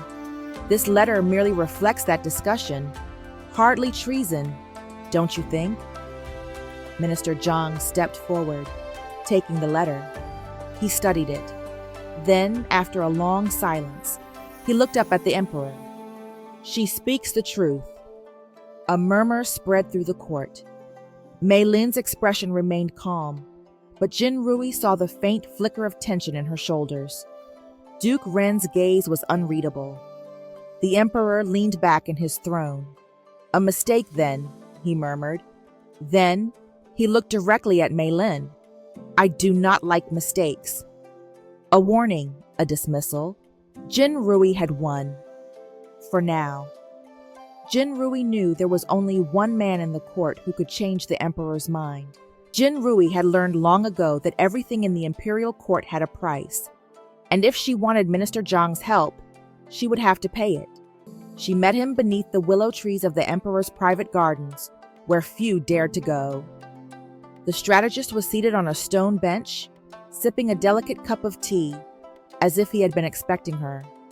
You have a request, he murmured without looking up. Jin Rui did not waste time. I need you to stop the emperor's command, she said, her voice calm but firm. Jiang Wei finally lifted his gaze. His dark eyes gleamed with amusement. Ah, you wish to stop the wedding? Jin Rui nodded. Jiang Wei tilted his head. And what will you give me in return? Jin Rui had already anticipated this. She lowered her voice. I know that Duke Ren and concubine Mei Lin are working together. Jiang Wei's brows lifted slightly. She continued, I can be your informant. Your eyes in the shadows. A heavy silence. Then, Jiang Wei chuckled. He set down his cup. You intrigue me, Lady Jin Rui. He stood, stepping closer. Very well. Jin Rui inhaled slowly. You will help me? Jiang Wei's smirk deepened. I will give you an opportunity, he murmured. Whether or not you succeed depends on you. 2 days later, during the emperor's morning court, Minister Jiang spoke. Your Majesty, he said, his tone casual, as if the matter was of little concern. Regarding the second prince's impending marriage, the emperor's expression did not change. Speak. Jiang Wei inclined his head. It is, of course, a wise decision. A union with the chancellor's family will strengthen the empire. A murmur of agreement spread through the nobles. Jiang Wei let it settle, then made his move. However, he continued, there have been concerns that forcing such a match upon His Highness might weaken the people's trust in his leadership. The emperor's gaze flickered. Jiang Wei continued smoothly. It would be unseemly, perhaps, for the people to believe their prince is bound not by choice, but by force. A beat of silence. Then, the emperor chuckled, a low, amused sound. He looked to Zhao Luan, seated among the other princes. Tell me, my son, do you wish to marry the chancellor's daughter? All eyes turned to Zhao Luan. The prince straightened. Jin Rui held her breath. If Zhao Luan said yes, all of this would be for nothing. But if he said no, Zhao Luan stood, and then, with unwavering certainty, he bowed deeply. I live to serve your majesty, he said, but my heart is loyal elsewhere. A collective gasp. Jin Rui's fingers tightened in her sleeves. Zhao Luan had just done something unforgivable, and now she had to act. The court erupted in whispers. Zhao Luan's words could not be ignored. The emperor's expression darkened. This is a dangerous declaration, my son, he said. To whom does your heart belong? Zhao Luan did not hesitate. He turned, his eyes locking onto Jin Rui. A deadly silence. Jin Rui's heart pounded. She knew what she had to do. She stepped forward. She knelt before the emperor, her voice steady. Your Majesty, she said, if it pleases you, I wish to present an alternative path. The emperor raised an eyebrow. An alternative? Jin Rui lifted her chin. A marriage should serve the empire, she said, but this one does not. More murmurs. Jin Rui continued. A forced union will only create resentment. If His Highness is to be wed, let it be by a test of merit, not obligation. The emperor's gaze pierced through her. A test? Jin Rui took a deep breath. The imperial selection, she said. A ripple of shock ran through the room. Jin Rui kept her expression composed. The nobility has always chosen their matches for power, she said. But what if the match was earned instead? She lowered her voice. Let it be a trial, a contest of intellect, strategy, and skill. The woman who proves herself worthy shall stand beside him. Silence. The emperor studied her. Then he laughed. A deep, rich, amused laugh. You are clever, he murmured. He glanced at Zhao Luan. And you, my son? Zhao Luan met his father's gaze without hesitation. I accept the trial, he said, and I will accept no bride who does not earn her place beside me. A long silence. Then, the emperor nodded. So be it. The court erupted into chaos. That night, as the moon hung high, Jin Rui stood alone in the garden. Zhao Luan found her there. He approached silently, carefully. She did not turn. I gave you a chance, he murmured. Jin Rui closed her eyes. You gave me a battle. He chuckled softly.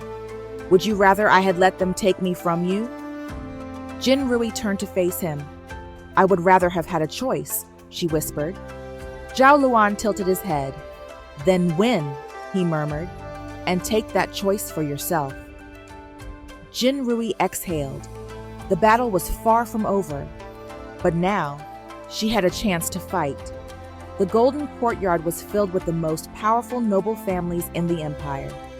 The emperor sat on his jade throne, watching with mild amusement as the assembled noblewomen stood in neat rows, dressed in silks embroidered with symbols of their houses. Jin Rui stood among them, but unlike the others, she did not belong to any great house. She was an outsider, a threat, a woman who should not have been here at all. And yet, she was. Minister Jiang Wei stepped forward, unrolling a silk scroll. The imperial selection will test each candidate's wisdom, strength, and loyalty, he announced. "Only the most worthy will advance." He paused. Then his lips curved slightly as he added, "Let there be no weakness in this contest. A future empress must be prepared for anything." The meaning was clear. This would not be a polite game of etiquette. This was a battle, and Jin Rui intended to win. The first trial was held in the Hall of Scholars, a vast chamber lined with scrolls and ancient tomes. The candidates were given a single sheet of paper and a problem to solve. The problem? A hypothetical rebellion in the western provinces. Each candidate had to write a strategy to suppress the rebellion without unnecessary bloodshed. Jin Rui scanned the room. Among her strongest rivals were Lady Shu Qing, a noblewoman from one of the wealthiest merchant families, known for her sharp mind and political cunning. General's daughter, Lin Yao, a trained warrior who also studied military strategy, fiercely competitive. Princess Zhao Ying, a skilled manipulator, she had no intention of losing. Jin Rui took a deep breath. She had been preparing for battles of the mind her entire life. Her hand moved swiftly over the parchment. She outlined a strategy that balanced military suppression with diplomatic outreach, crushing the rebellion's leadership while simultaneously gaining the people's loyalty. By the time the challenge ended, she knew her plan was superior. And when the emperor read her answer aloud before the court, nodding in approval, she knew the others knew it too. The second challenge was a physical test, a trial of endurance, precision, and strength. Jin Rui had anticipated an attack, and yet, even she was surprised by how crude and desperate Duke Ren and Mei Lin's sabotage attempt was. The candidates were led to the imperial training grounds, where they were to hit a moving target with a bow. Jin Rui was given a faulty bowstring, one that would snap the moment she pulled it back. She noticed immediately. She turned the bow in her hands, feeling the tension. Then she smiled. If they wanted to cheat, then she would teach them a lesson. She raised the bow, pretending not to notice the flaw. She aimed, and just as the bowstring snapped, she let the arrow fly. Off course, straight toward Princess Zhao Ying's target. A perfect bullseye. The court gasped. Jin Rui turned, feigning surprise. She immediately lowered the bow, bowing respectfully toward the emperor. "Apologies, Your Majesty," she said smoothly. "It seems my equipment was unfit for the test." The emperor's gaze darkened. He turned to the master of arms. "Explain this." The bow was inspected, and when the truth was revealed, Duke Ren and Mei Lin's attempt to sabotage her was painfully obvious. The emperor sighed in irritation. "Replace her equipment," he ordered. "She will retake the test." Jin Rui smirked as she accepted a new bow. When she shot her real arrow, it landed exactly where she intended. Bullseye. Duke Ren said nothing. Mei Lin's lips thinned. They had failed. Again. Zhao Luan had been watching the entire selection in silence. But when Jin Rui's bow snapped, something in him snapped as well. He stepped forward, his hands clenched. A movement too quick, too sharp. Minister Zhang immediately caught his sleeve, holding him back. "Do not be foolish," Jiang Wei murmured. "She does not need you to save her." Zhao Luan gritted his teeth. But then, he saw Jin Rui smirk, saw how she had already adapted, already planned ahead. He forced himself to exhale, to trust her, and so he stepped back. He would not be the one to ruin her victory. Later that evening, Jin Rui stood alone in the moonlit courtyard. She was exhausted, but victorious. She heard footsteps. She knew who it was before he spoke. Zhao Luan stood behind her, silent for a long moment. Then, at last, he said, "You were incredible." Jin Rui smiled faintly. "Did you doubt me?" Zhao Luan chuckled softly. "Never." He hesitated, then said, "I almost interfered." Jin Rui turned to face him. But you didn't. A long silence. Zhao Luan's eyes softened. Number I didn't. Jin Rui took a slow breath. Then keep trusting me. The final test was held in the Emperor's private court. Unlike the previous challenges of wisdom and strength, this trial was not about physical skill. This was about power, influence, control. Jin Rui stood among the remaining candidates, her rivals reduced to only 3. Lady Shu Qing, a noblewoman known for her ability to twist words and manipulate others. General's daughter, Lin Yao, a strategist who had won favor through sheer intelligence.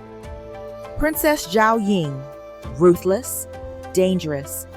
Minister Jiang Wei stood before them, holding a sealed black scroll. For this trial, he announced, each of you will be given a secret. A piece of information that could ruin someone in this court. A murmur of anticipation rippled through the nobles. This is not a test of truth, Jiang Wei continued.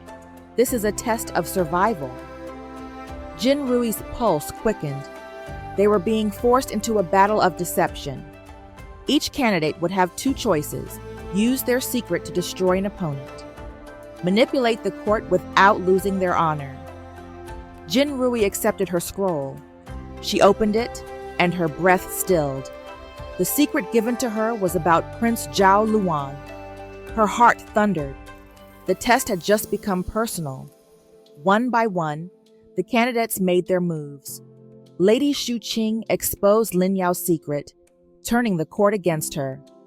Lin Yao retaliated, revealing a scandal within Shu Qing's house. The court was divided. The balance of power shifted. Then, it was Jin Rui's turn. All eyes turned to her. She stepped forward, holding her sealed scroll. A moment of silence. Then, she raised her gaze. I refuse, gasps. The Emperor's eyebrows lifted slightly. Explain. Jin Rui met his gaze without fear. A ruler is not made by tearing others down, she said. A ruler is made by knowing when to act and when to withhold power. She let her scroll drop. It landed untouched on the marble floor. Silence. Then, Minister Jiang smirked. She is past. The Emperor's expression remained unreadable, but Jin Rui could tell. She had won. Duke Ren and concubine Mei Lin had lost too many battles. The court was turning against them, and Jin Rui was rising too quickly. So they did what desperate people do. They tried to eliminate her once and for all. One night, Rui had just left the palace corridors when a cold wind rushed past her. Then, a flicker of steel. An assassin. She barely twisted in time to avoid the blade. The attacker lunged, but he had made a fatal mistake. Jin Rui was not alone. Zhao Luan's sword was already drawn, and within seconds, the assassin lay dead at her feet. A shocked silence. Then, a second mistake. The assassin had a letter.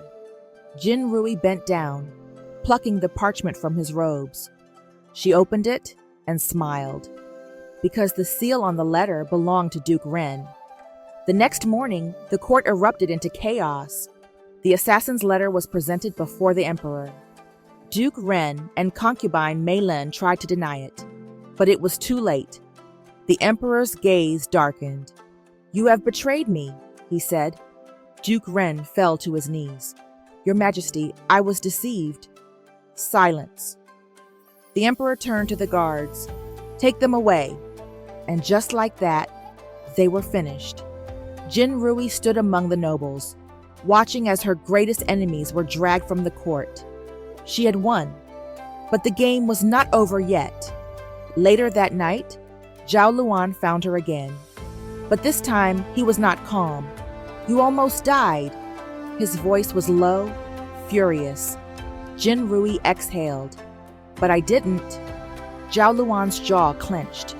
"You fight alone," he murmured, "and I am forced to stand back while they come for you." His fist tightened. "I am tired of waiting in the shadows." Jin Rui's heart ached. She reached forward, her fingers brushing against his hand. "You trust me, don't you?" Zhao Luan exhaled sharply. Then he turned, his voice strained. "For now." And for the first time, Jin Rui felt afraid, because Zhao Luan was a prince, and if she could not stop him from acting recklessly, he might do something he could never take back. The court holds its breath on the day of the final decision. The Golden Hall was silent. Jin Rui stood with the final candidates, their silken robes rustling as they knelt before the emperor. Minister Zhang Wei stood beside the throne, the imperial selection scroll open in his hands. The trials had ended. The challenges were over. Now, only one would be chosen. The emperor leaned forward on his throne, surveying the remaining contenders. His gaze landed on Jin Rui. He had tested her, pushed her, forced her to prove that she was not just an outsider, but a true force in his court. And she had. After a long pause, he spoke. Jin Rui. Jin Rui's heart thundered. "You have demonstrated intelligence, strength, and wisdom," the emperor continued.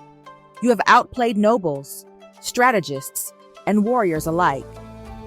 A beat of silence. "Rise." Jin Rui slowly stood, her face calm, but her pulse racing. The emperor's next words would seal her fate. Then he spoke. "You shall be my son's bride." The court erupted in whispers. Jin Rui's fingers curled into her sleeves. She had won. And yet, she glanced at Zhao Luan, and for the first time, she saw conflict in his eyes. Something was wrong. That night, Zhao Luan found her. His expression was tense, unreadable. "You've won," he said. Jin Rui exhaled. "So why do you look like I've lost?" Zhao Luan stepped forward, grabbing her hands. "Because you think this is over," he whispered. "But it's not." Jin Rui's breath hitched. He was serious. "I am done playing by my father's rules," he murmured. Jin Rui's heart pounded. "Zhao Luan, what are you saying?" He hesitated. Then, he reached into his sleeve and pulled out a jade seal. Jin Rui's blood ran cold. That was his princely insignia, and it was missing its ribbon, which meant, "You're going to renounce your title," she realized. Zhao Luan exhaled sharply. "I will leave the palace. I will leave everything behind." Jin Rui staggered back. "This is treason," she whispered. Zhao Luan's jaw clenched. "Then come with me." Jin Rui's pulse thundered. He was serious. If he left the palace without permission, he would be declared a traitor. He would be exiled, or worse, hunted down. She shook her head. "You cannot do this," she whispered. Zhao Luan reached for her again.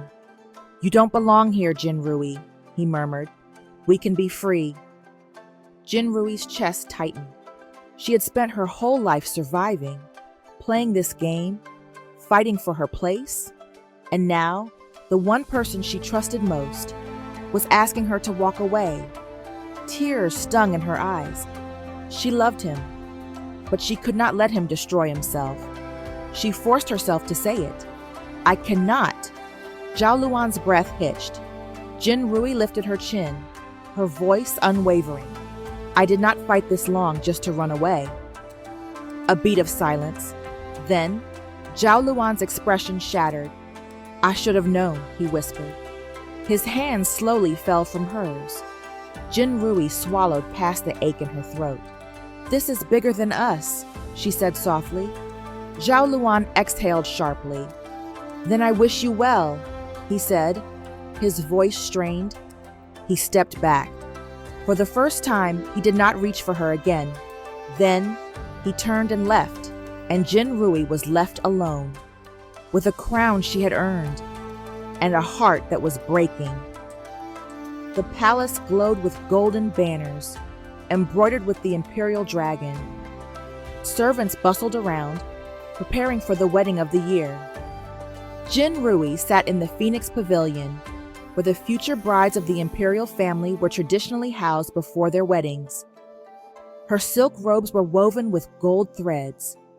Her hair had been arranged in the intricate 9-pin coronet, a symbol of her new status. She should have felt triumphant. Instead, she felt empty. Zhao Luan had not spoken to her since that night, and though she told herself she had done the right thing, a part of her felt like she had lost something she could never regain. Minister Jiang Wei visited her before the wedding. He studied her for a long moment before speaking. "You have won," he said, "but do you understand what comes next?" Jin Rui lifted her chin. "The Emperor's court is a battlefield. I know that better than anyone." Jiang Wei smiled. "Then you know your greatest battle is yet to come." He paused. Then his next words made her blood run cold. "Because the Emperor does not intend for you to simply be Zhao Luan's wife," he said. "He intends for you to rule." Jin Rui stilled. The Emperor had chosen her, not just as a bride, but as his successor's greatest weapon. And that meant one thing: she would never be safe. In the halls of the palace, a man walked in silence. His robes were midnight blue, lined with silver embroidery, the mark of the imperial chancellor, Han Xian. Unlike Duke Ren, he did not rely on arrogance or reckless ambition. He was patient, cold, calculating, and he had been watching Jin Rui long before Duke Ren and Mei Lin fell. Now he stepped into the light. That evening, Jin Rui was summoned to a private audience. When she arrived, Han Xian was already seated, sipping tea with an elegant precision that made her uneasy. "Lady Jin Rui," he murmured, "or should I say, the future Empress." Jin Rui lowered herself into a bow, but did not lower her gaze. "You wish to see me, Chancellor?" Han Xian smiled, but it did not reach his eyes. "You have eliminated your enemies well," he said, "but I wonder, do you know what you have become?" Jin Rui's fingers tightened in her sleeves. "You have made powerful allies," Han Xian continued, "but you have also made powerful enemies. The Emperor favors you now, but emperors are not immortal." A warning, a threat. Jin Rui kept her voice even. "Then I shall have to be prepared, won't I?" Han Xian's smirk deepened. "Indeed," he murmured. Then he placed a scroll on the table between them. "Inside this," he said softly, "is a record of every noble house that does not support your marriage, every ally you lack." Jin Rui's breath stilled. He was giving her information. But why? Han San leaned forward. "If you wish to survive, Lady Jin Rui, you will need a real ally." A pause.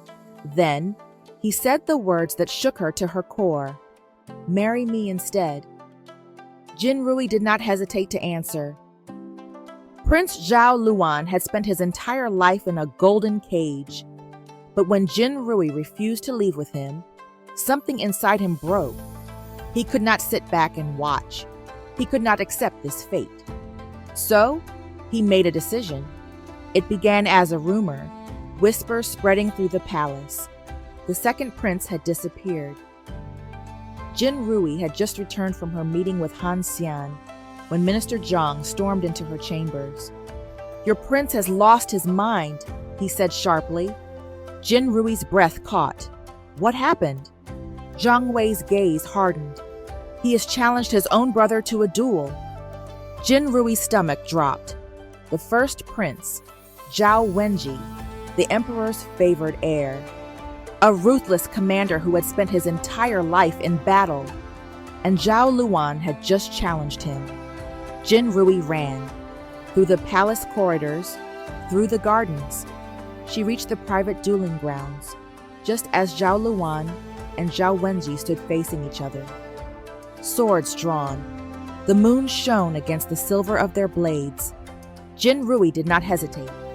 She stepped between them, her arms outstretched. "Enough!" she commanded. Zhao Luan's chest rose and fell rapidly, his grip tight around his sword. Jin Rui, move. No, she said firmly. Zhao Wenji, his face calm and unreadable, lowered his sword. You should listen to her, brother, he said, because if we fight, I will not hold back. Zhao Luan's jaw clenched. Jin Rui turned to him. You think this will change anything? She whispered. His breath was ragged. It changes everything, he said. Jin Rui's heart ached. She lowered her voice. Then let me change it with you. A heavy silence. Then, Zhao Luan exhaled sharply. He let his sword fall from his fingers. Jin Rui caught it before it hit the ground. Han Xian's words still echoed in the chamber. Marry me instead. Jin Rui did not hesitate. No. The Chancellor's expression remained unreadable, but she saw it, the brief flicker of surprise.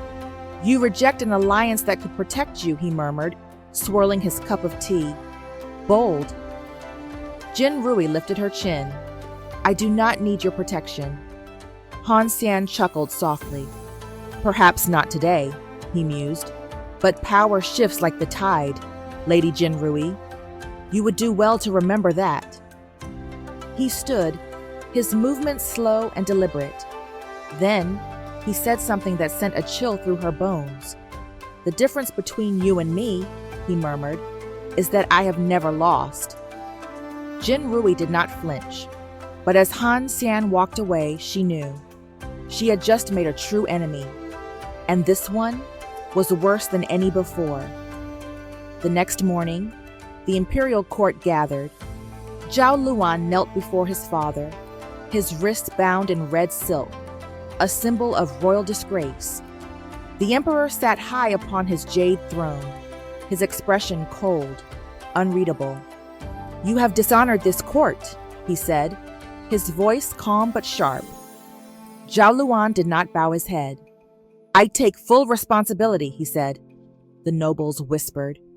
The emperor exhaled, leaning forward. Then you know the punishment for treason. Jin Rui's heart pounded. This was it.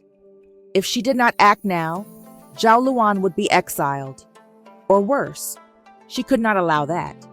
She stepped forward, her silk robes whispering against the polished floor. The court stilled. She lowered herself onto her knees. Your Majesty, she said, if punishment must be given, let it fall upon me instead. A sharp gasp. Zhao Luan's head snapped toward her. The emperor's gaze darkened. You would take the fall for him? He asked, his tone laced with amusement. Jin Rui's voice did not waver. A ruler does not rise alone, she said. They rise with those who believe in them. She bowed deeply. If Zhao Luan must be punished, let his punishment be to serve the empire. Let him prove his worth instead of being cast aside. A long silence. The emperor studied her. Then, he chuckled. You always were too clever, he murmured. Then, he turned to Zhao Luan. You will not be exiled, he decreed. Instead, you will be sent to the northern border to command our troops. If you wish to prove your loyalty, do so in war. Zhao Luan stiffened. A battlefield. Not exile, but a different kind of danger. Jin Rui's fingers curled into her sleeves.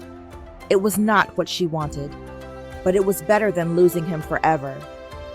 That night, Jin Rui stood in the imperial garden, staring at the moon's reflection in the still waters of the lotus pond. She had won. She had secured her position, but at what cost? Footsteps sounded behind her. She turned, and there was Minister Jiang Wei. He studied her for a long moment. Then he spoke. You saved him today. Jin Rui did not answer. Jiang Wei smirked. But I wonder, who will save you? She finally met his gaze. I do not need saving. Jiang Wei hummed. Then tell me, he said, what will you do next? Jin Rui exhaled slowly. She had been fighting for so long, surviving, adapting, winning. But was survival enough? No. She had come this far. She would not stop here. She lifted her gaze. I will fight, she said softly. Jiang Wei smiled. Then he bowed slightly. Then let us see what kind of empress you become. The imperial court had changed. Jin Rui was no longer an outsider, no longer fighting for a place. She had won. But with victory came war. She now sat beside the emperor in council, listening as generals, ministers, and noble lords debated the empire's future. She was watched by many eyes, some full of admiration, others full of hate. And one gaze, in particular, burned with vengeance. Han Xian, the man she had rejected, the man she had made her enemy. He had not made a move yet, but she knew it was coming. And when it did, she would be ready. It happened during a banquet. The court was gathered in the Golden Lotus Hall, the air thick with the scent of incense and roasted meats. Jin Rui sat beside the emperor, her golden robes gleaming under the lanterns. And then, her cup was filled. She watched as a servant poured the wine, his hand steady. But she saw it. A single drop of liquid, colorless, scentless, disappearing into her drink. A poisoned cup. Jin Rui did not move. She did not react. Instead, she lifted the cup and handed it to Han Xian. A beat of silence, a flicker of shock in his eyes. But he recovered quickly, forcing a smile. "My lady honors me," he said, lifting the cup. A pause. Then he drank. For a long moment, nothing happened. Then his hand clenched around the cup. His breath hitched. His face turned pale. The court stilled. Jin Rui leaned forward, her voice soft, deadly. "You should have used a better poison." Han Xian collapsed to his knees. The emperor stood abruptly. "Summon the physicians!" a minister shouted. But it was too late. The poison was already in his veins. Han Xian was dragged from the hall, his body racked with pain. And Jin Rui? She simply took another cup of wine, one that was untainted, and she drank it. Because Han Xian had never stood a chance. The northern border was a land of ice and steel. Zhao Luan had spent weeks in battle, leading his forces against the invading armies. The war was fierce, brutal, and yet, through the blood and chaos, he found clarity. He had tried to leave Jin Rui, tried to let her go, but he could not. One night, as Zhao Luan's forces raided an enemy stronghold, he discovered something shocking: secret letters. Letters written in familiar handwriting. And when he saw the name of the sender, his blood turned to ice. It was a noble from the imperial court, someone still in power, someone who was working against the emperor. Zhao Luan grabbed the letters. He had the proof, and now he had a reason to return, to protect Jin Rui, to change the fate of the empire. Zhao Luan did not stop to rest. He rode through the night, through the rain and wind. He reached the imperial palace at dawn. The guards tried to halt him. He ignored them. Storming into the golden hall, covered in dust and blood, he threw the letters before the emperor. "Read them," he commanded. A moment of silence. Then, the emperor picked up the first scroll. His expression darkened. Jin Rui stepped forward, her heart pounding. "What is this?" she asked. Zhao Luan turned to her. His gaze burned. "The real enemy," he said. "The one we never saw." Jin Rui stilled. Because the name written on the letters, the traitor hiding in plain sight, was someone far more dangerous than they had ever imagined. Jin Rui's fingers tightened around the scroll. Zhao Luan had returned from the battlefield not just for her, but for this, for justice, for the empire. The name written in the secret letters was one no one had expected.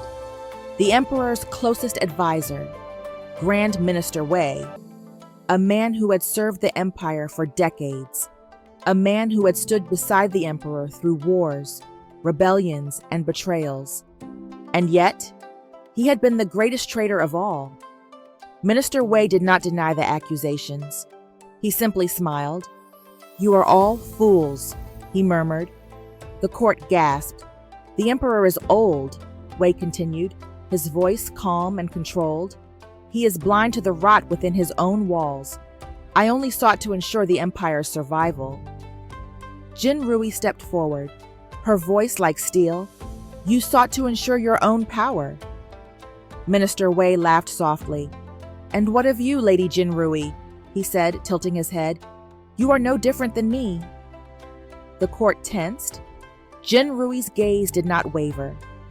"I do not betray the people I claim to serve," she said coldly. The emperor finally spoke. "You have betrayed me," he said, his voice calm but final. He turned to the guards. "Take him away." Minister Wei's expression remained unchanged. As he was dragged from the court, he turned to Jin Rui one last time. "You have won this battle," he murmured. Then he smiled. "But the empire is far from saved." His words lingered, and Jin Rui knew this was not over. Not yet. Minister Wei's fall shook the empire, but his influence had spread too far. Nobles whispered in shadowed corridors. Generals questioned their loyalty. Everyone was watching, waiting, because the emperor was growing weaker, and the question on everyone's lips was the same. Who would rule when he was gone? Jin Rui felt the weight of their stares. She was the future empress, but not yet. Until the emperor's final decree, she was still just a woman in the court. And in this war, even a future empress could be destroyed. One night, Jin Rui awoke to the sound of steel. She moved instinctively, rolling from her bed as a blade slashed down where she had been sleeping. A second assassin lunged. Jin Rui caught the dagger's hilt, twisting it from the attacker's grasp.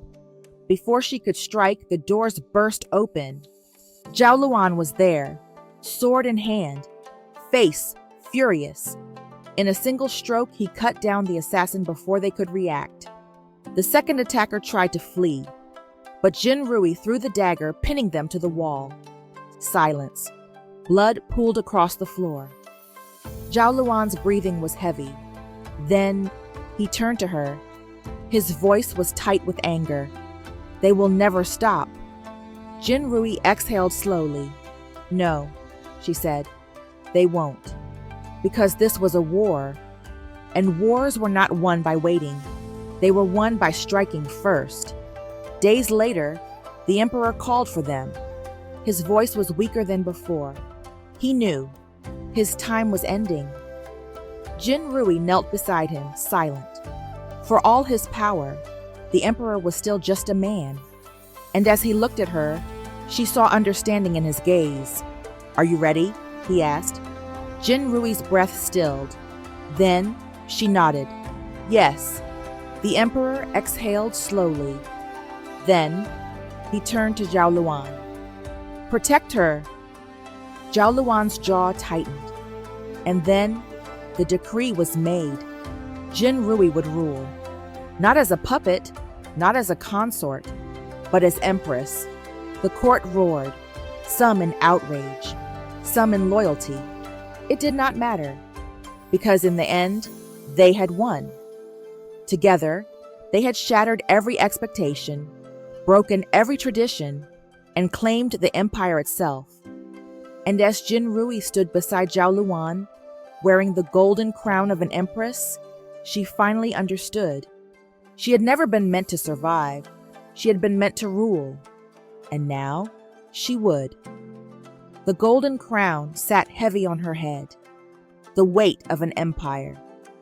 Jin Rui stood on the high balcony of the palace, overlooking the vast capital that now belonged to her. Below, the people had gathered, thousands of them, a sea of faces stretching beyond the palace gates. Some watched in awed silence. Others whispered. A few still clung to their doubt. But none could deny the truth. She had won, not through birthright, not through submission. She had fought, outmaneuvered, and survived every trap, every betrayal. And now, the empire bowed before her. A shift in the air. She did not need to turn to know who had stepped beside her. Zhao Luan. He said nothing for a long moment, his hands clasped behind his back, his gaze on the city below. Then, softly, "Are you ready?" Jin Rui let out a slow breath. The court still held enemies who would seek to tear her down. The empire was vast, and war still threatened its borders. The throne she had claimed was not a place of comfort, but a battlefield. But she had never fought to be comfortable. She fought to win. Her golden eyes gleamed. "I was born ready." Zhao Luan smirked. Then, with quiet amusement, "Then let them come." She turned, facing him fully. "Let them try." And as the banners of the empire fluttered in the wind, the dawn of Empress Jin Rui's reign began. The palace was silent, its golden halls dimmed beneath the weight of the night. Jin Rui had dismissed her attendants hours ago, choosing solitude over ceremony. But as she walked through the imperial garden, past the koi-filled ponds and towering cherry blossom trees, she sensed she was not alone. She turned. There, standing in the moonlit shadows, was Zhao Luan. His navy robes, embroidered with silver, blended with the night, but his gaze burned through the darkness. For the first time since she had claimed the throne, he was not standing at her side as a protector. He was simply there, watching her, waiting. She should have turned away, should have let the moment pass, but she didn't. "You shouldn't be here," she murmured, her voice softer than she intended. Zhao Luan tilted his head, a slow, knowing smirk playing at his lips. "And yet, here I am." His voice was smooth, dangerously so. Jin Rui exhaled. "The court expects me to take a husband soon." Something flickered in his expression, a flash of something unreadable. "And will you?"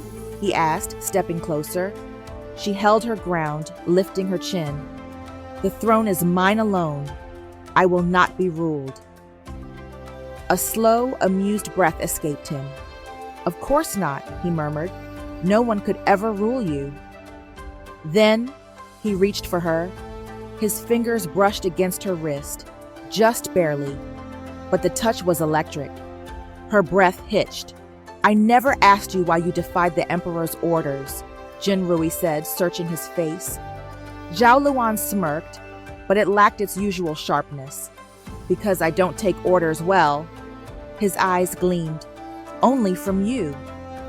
She should have pulled away, should have told him this was dangerous, but she didn't, because deep down she already knew. She had never been fighting alone. Through every war, every betrayal, every game of power, he had always been there, not as a rival, not as a shadow, but as something more, something she had been too afraid to name, until now.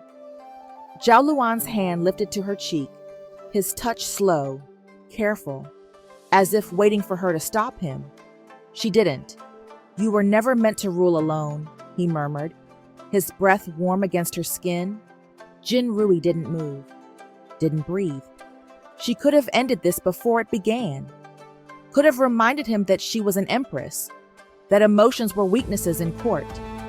But she had already won the empire. Now she wanted something else. Her hand moved first, fingers grazing his jaw, pulling him just a fraction closer. Zhao Luan's smirk vanished, his eyes darkened, his restraint slipping. Then he kissed her. It was not hesitant, not careful. It was a collision, fire meeting fire, a storm that had been waiting to break. And for the first time in a long time, Jin Rui did not think. She let herself feel. When they finally broke apart, the world felt different. The cherry blossoms swayed around them, their petals landing in Zhao Luan's dark hair. but neither moved to brush them away. Jin Rui exhaled slowly. This changes nothing. Zhao Luan smirked, breathless. It changes everything. She should have denied it, should have turned and left. Instead, she let him pull her into another kiss, because for all her power, all her victories, this was the one battle she didn't mind losing. The palace was a place of secrets and shadows, and Jin Rui and Zhao Luan had become masters of both. Now that they had admitted their feelings, they could no longer keep away from each other. A glance across the court, a fleeting touch when no one was looking, a stolen moment in a quiet corridor where his fingers brushed against hers before she disappeared into the night. Every meeting was a risk, but neither of them cared. They found each other behind silk curtains and towering screens, between palace columns where moonlight barely touched. Their whispers filled the empty spaces, soft, urgent, forbidden. But whispers travel, and someone noticed. Servants lowered their voices when Jin Rui passed. Court officials glanced at her too long. A high-ranking noblewoman hid a knowing smile behind her fan. The palace was not blind. Rumors spread like fire. Zhao Luan had never been patient. For months they had met in secret, always hiding, always careful, but not anymore. One night, when the court was quiet and the lanterns flickered against the evening wind, he led her away. Away from the whispers, away from the watching eyes, to a hidden garden bathed in silver moonlight, where lanterns floated in the air like stars. The scent of night-blooming flowers filled the space between them. Jin Rui turned to him, her golden eyes questioning. Why here? Zhao Luan did not answer, not with words. Instead, he knelt, not as a prince, not as a rival, but as a man who had been fighting for her long before she even knew it. Jin Rui, he murmured, his voice low and steady, filled with something raw and real. Marry me. No titles, no courtly speech, just a promise. Jin Rui's breath caught. She should have thought of the consequences, of the politics, of the war that would follow. But for once, she didn't care. She stepped forward, her hands finding his, warm and unshaken. And then she said yes, immediately, no hesitation, because she was done denying what she wanted. And this time, she would not let anything stand in her way. The moment Jin Rui accepted Zhao Luan's proposal, she knew the battle was only beginning. The next morning, the palace buzzed with whispers. The servants did not dare speak of it openly, but their stolen glances said enough. Something had shifted, and by midday, the court was in chaos. The imperial court erupted like a battlefield. Noblemen, ministers, and generals roared their objections before the emperor's throne. An empress cannot choose her own husband, one of the elders bellowed. This is reckless, dangerous. A marriage of love or a dangerous alliance? Jin Rui stood her ground, her face unmoved, her golden eyes sharp. Across from her, Zhao Luan sat in silence, his expression unreadable. He did not argue, did not justify, because he did not need to. He had fought battles with swords. Now, he let Jin Rui fight with words. One of the oldest ministers stepped forward, bowing deeply, but Jin Rui saw the steel in his gaze. The late emperor may have chosen this union, he began, but he is gone, and the empire is no longer his to shape. Jin Rui's fingers curled at her sides, a direct challenge to the emperor's decree. Another noble spoke, his voice cold, sharp. This is not about love. This is about power. He turned to the court. If Prince Zhao Luan weds the Empress, he will not simply be her consort. He will be her shadow, her advisor, her sword. His lips curled. And tell me, ministers, does this not make him the most dangerous man in the empire? A ripple of unease spread through the court. An empress must be wed for the good of the realm, another elder argued, not for her own heart. Jin Rui exhaled slowly. There it was, the truth hidden beneath all their excuses. They did not care for tradition, they cared for control, and they feared losing it. A lesser ruler might have pleaded, might have softened her words. Jin Rui did not. She let the silence stretch, long enough for discomfort to settle, for their own doubts to creep in. Then, her voice rang clear, cold, and final. "Tell me," she said, "which of you feared Duke Ren? Which of you once stood in favor of Mei Lin?" A ripple of discomfort spread through the ministers. "You opposed me before," she continued, stepping forward. "And yet, here I stand, Empress." Her golden eyes burned. "I will not ask for your approval. I will not wait for your blessing. This is not a request." The room fell into silence, and in that moment, they knew they had already lost. Zhao Wenzi rose to his feet, the first prince, the emperor's favored heir, a man who had waited, watched, and played the long game. The court fell silent. His lips curled into a slow, knowing smile. "You may have the late emperor's favor now," Wenzi said, "but favor is fleeting." Jin Rui stilled. She had expected opposition, but not from him. Wenzi continued, his voice smooth, measured, the voice of a strategist. "If you wed my brother, you will divide the court." A ripple of unease spread through the hall. "You are already resented," he said. "Make the wrong move, and you will be overthrown before you can even bear an heir." The threat hung in the air, heavy as a blade. Jin Rui's fingers curled into fists. "Is that a warning?" she asked, her voice sharp as steel. Zhao Wenzi's smile did not fade. "It is a fact." She saw it now. Zhao Wenzi was not protecting the empire. He was protecting his own power. A soft chuckle echoed across the throne room. Jin Rui turned. Leaning against a polished column, arms crossed, eyes glinting with amusement, stood Zhao Luan's younger brother, Prince Liang Wei. Unlike Wenzi, he did not hide behind false civility. His smirk was mocking, his posture too relaxed for a man standing at the center of a battle.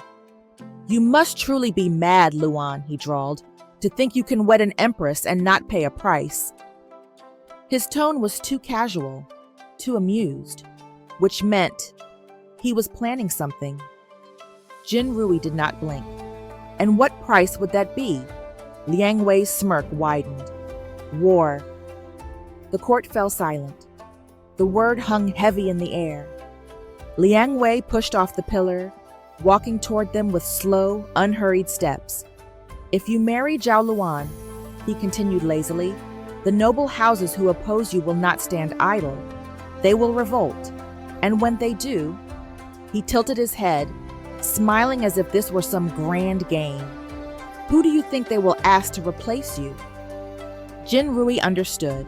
This was not about marriage. This was about control.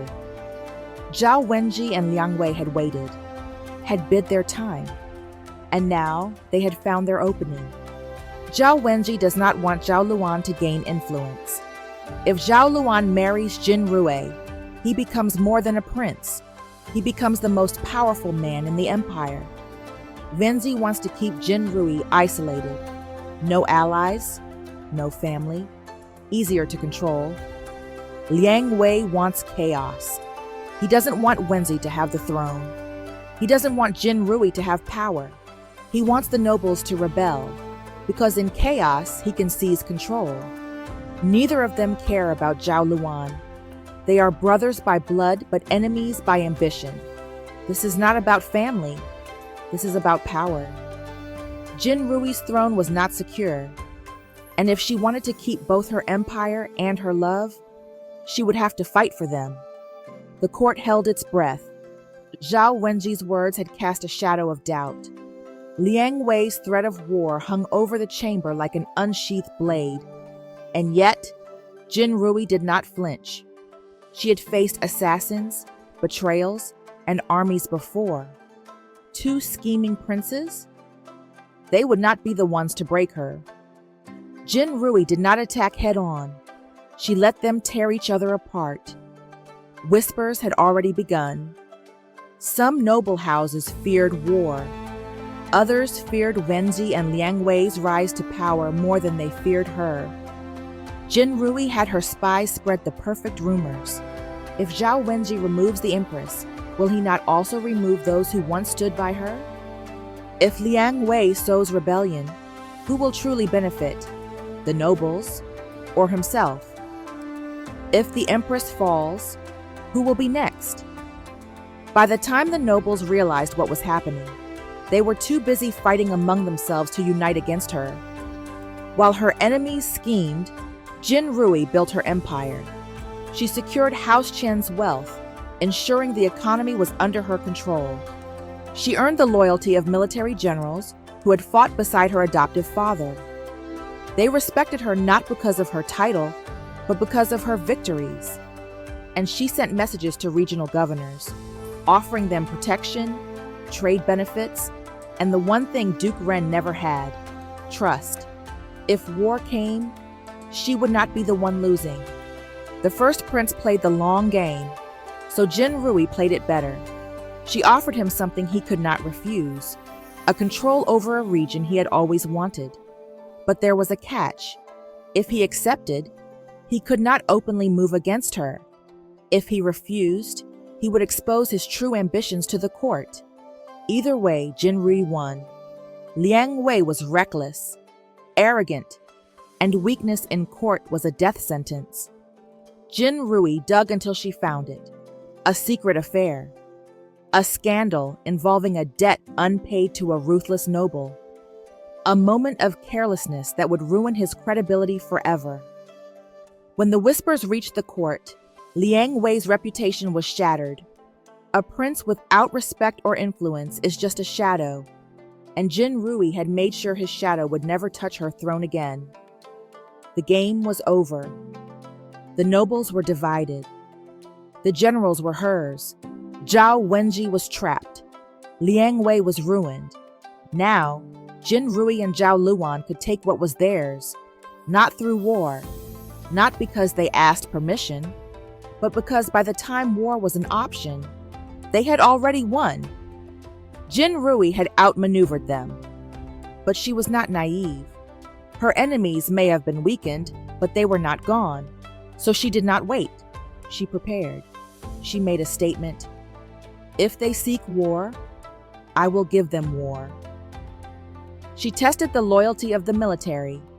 She secured the generals, making it clear that if war comes, the empire stands with her. She made an example of one traitor. The message was clear. Defy me, and you will fall. Zhao Luan was not just the man she loved. He was her blade. He moved in the shadows, speaking to spies, uncovering plots before they could take root. He ensured that no assassination attempts reached her. He confronted those who still doubted her rule, reminding them, she is not alone. And when the court whispered of whether he would be a mere consort, Zhao Luan simply smirked. I am not here to rule, he said. I am here to make sure no one takes her crown. Now, there was no one left to stand against them. The nobles were divided. The military was loyal. The traitors were dealt with. The court was silent. Now, there was nothing left to stop them. Jin Rui and Zhao Luan would marry. The battle was won. The throne was hers. And now, so was he. Jin Rui did not marry out of duty. Not for power. Not for alliances. She married because she wanted to. The capital was transformed. For 3 days and 3 nights, lanterns illuminated the streets. Banners of crimson and gold fluttered from the palace walls, and the sound of celebration echoed across the empire. No expense was spared. Silk banners embroidered with golden phoenixes lined the palace gates. Drums thundered through the streets as performers reenacted her greatest victories. House Chien, now one of her strongest allies, funded a feast so grand that nobles and commoners alike would remember it for generations. But even as the empire celebrated, the court watched, because this was not just a wedding. This was the coronation of an unshakable union. This was the moment Jin Rui made it clear. Zhao Luan was not her weakness. He was her choice, and no one would take him from her. The grand hall of the palace shimmered with golden light, the scent of incense curling through the air. Jin Rui stood at the center, dressed in a crimson hanfu woven with golden dragons, her hair adorned with delicate jade pins and a phoenix crown, the symbol of an empress who ruled in her own right. She did not kneel. She did not lower her gaze. She stood as an empress should, proud, powerful, untouchable. And then he entered. Zhao Luan, dressed in midnight silk embroidered with silver clouds, his dark hair tied back, his every step unhurried, unshaken. He was not a man being led to the altar. He was a man who had chosen to stand beside her. As he reached her, Jin Rui met his gaze, intense, unwavering, burning with everything they had not been allowed to say until now. And in that moment, the world disappeared. It was just them. A priest stepped forward, ready to recite the ceremonial vows. But before he could speak, Jin Rui raised a hand. The room fell silent, and she spoke. Zhao Luan. Her voice rang through the hall. You have fought beside me. You have bled for me. You have defied kings and courts, not as my shadow, but as my equal. Her golden eyes burned. Today, I do not take you as a consort. I do not take you as a subject. I take you as my partner, as my sword, as my home. The court held its breath. Zhao Luan exhaled slowly, and then he smiled. He reached for her hands, his grip warm, steady, unshaken. Jin Rui, he murmured, his voice like a promise. I was never meant to be a prince. I was never meant to rule, but I was always meant to stand beside you. His fingers tightened. From the day we first met in the imperial forest, I have only ever fought for one thing, and that is you. He bowed his head, but not in submission, in devotion. And then he looked up smirking, his voice dropping to a whisper meant only for her. You were never meant to kneel, so I will kneel for you instead. The entire court gasped. Zhao Luan dropped to one knee before her, not as a consort, but as a warrior who had chosen his empress. And the empire trembled, because for centuries, an empress's husband was meant to rule alongside her. Yet here, before the entire court, Zhao Luan had declared it differently. He would not rule her. He would fight for her. It was a moment that would be written in history. Jin Rui looked down at him, at the only person in the world who had ever stood at her side without trying to control her, and she smiled. She reached down, lifting him back to his feet. Then stand with me, she whispered, and Zhao Luan did. The ceremonial crowns were placed upon their heads. The court bowed. The empire rejoiced. And that night, as Jin Rui and Zhao Luan stood on the palace balcony, looking over the land they had fought for, she knew. This was just the beginning. There would be battles ahead, enemies who still lurked in the shadows, challenges they had yet to face. But now, they would face them together. And no one would ever question who truly ruled the empire, because Jin Rui had never been meant to survive. She had been meant to reign, and now she would. What did you learn from this story? Share your thoughts in the comments section below. If you enjoyed this, please leave a like, subscribe to the channel, and turn on post notifications so you never miss an update. Don't forget to share this video with someone who would love it. Thank you so much for your love and support.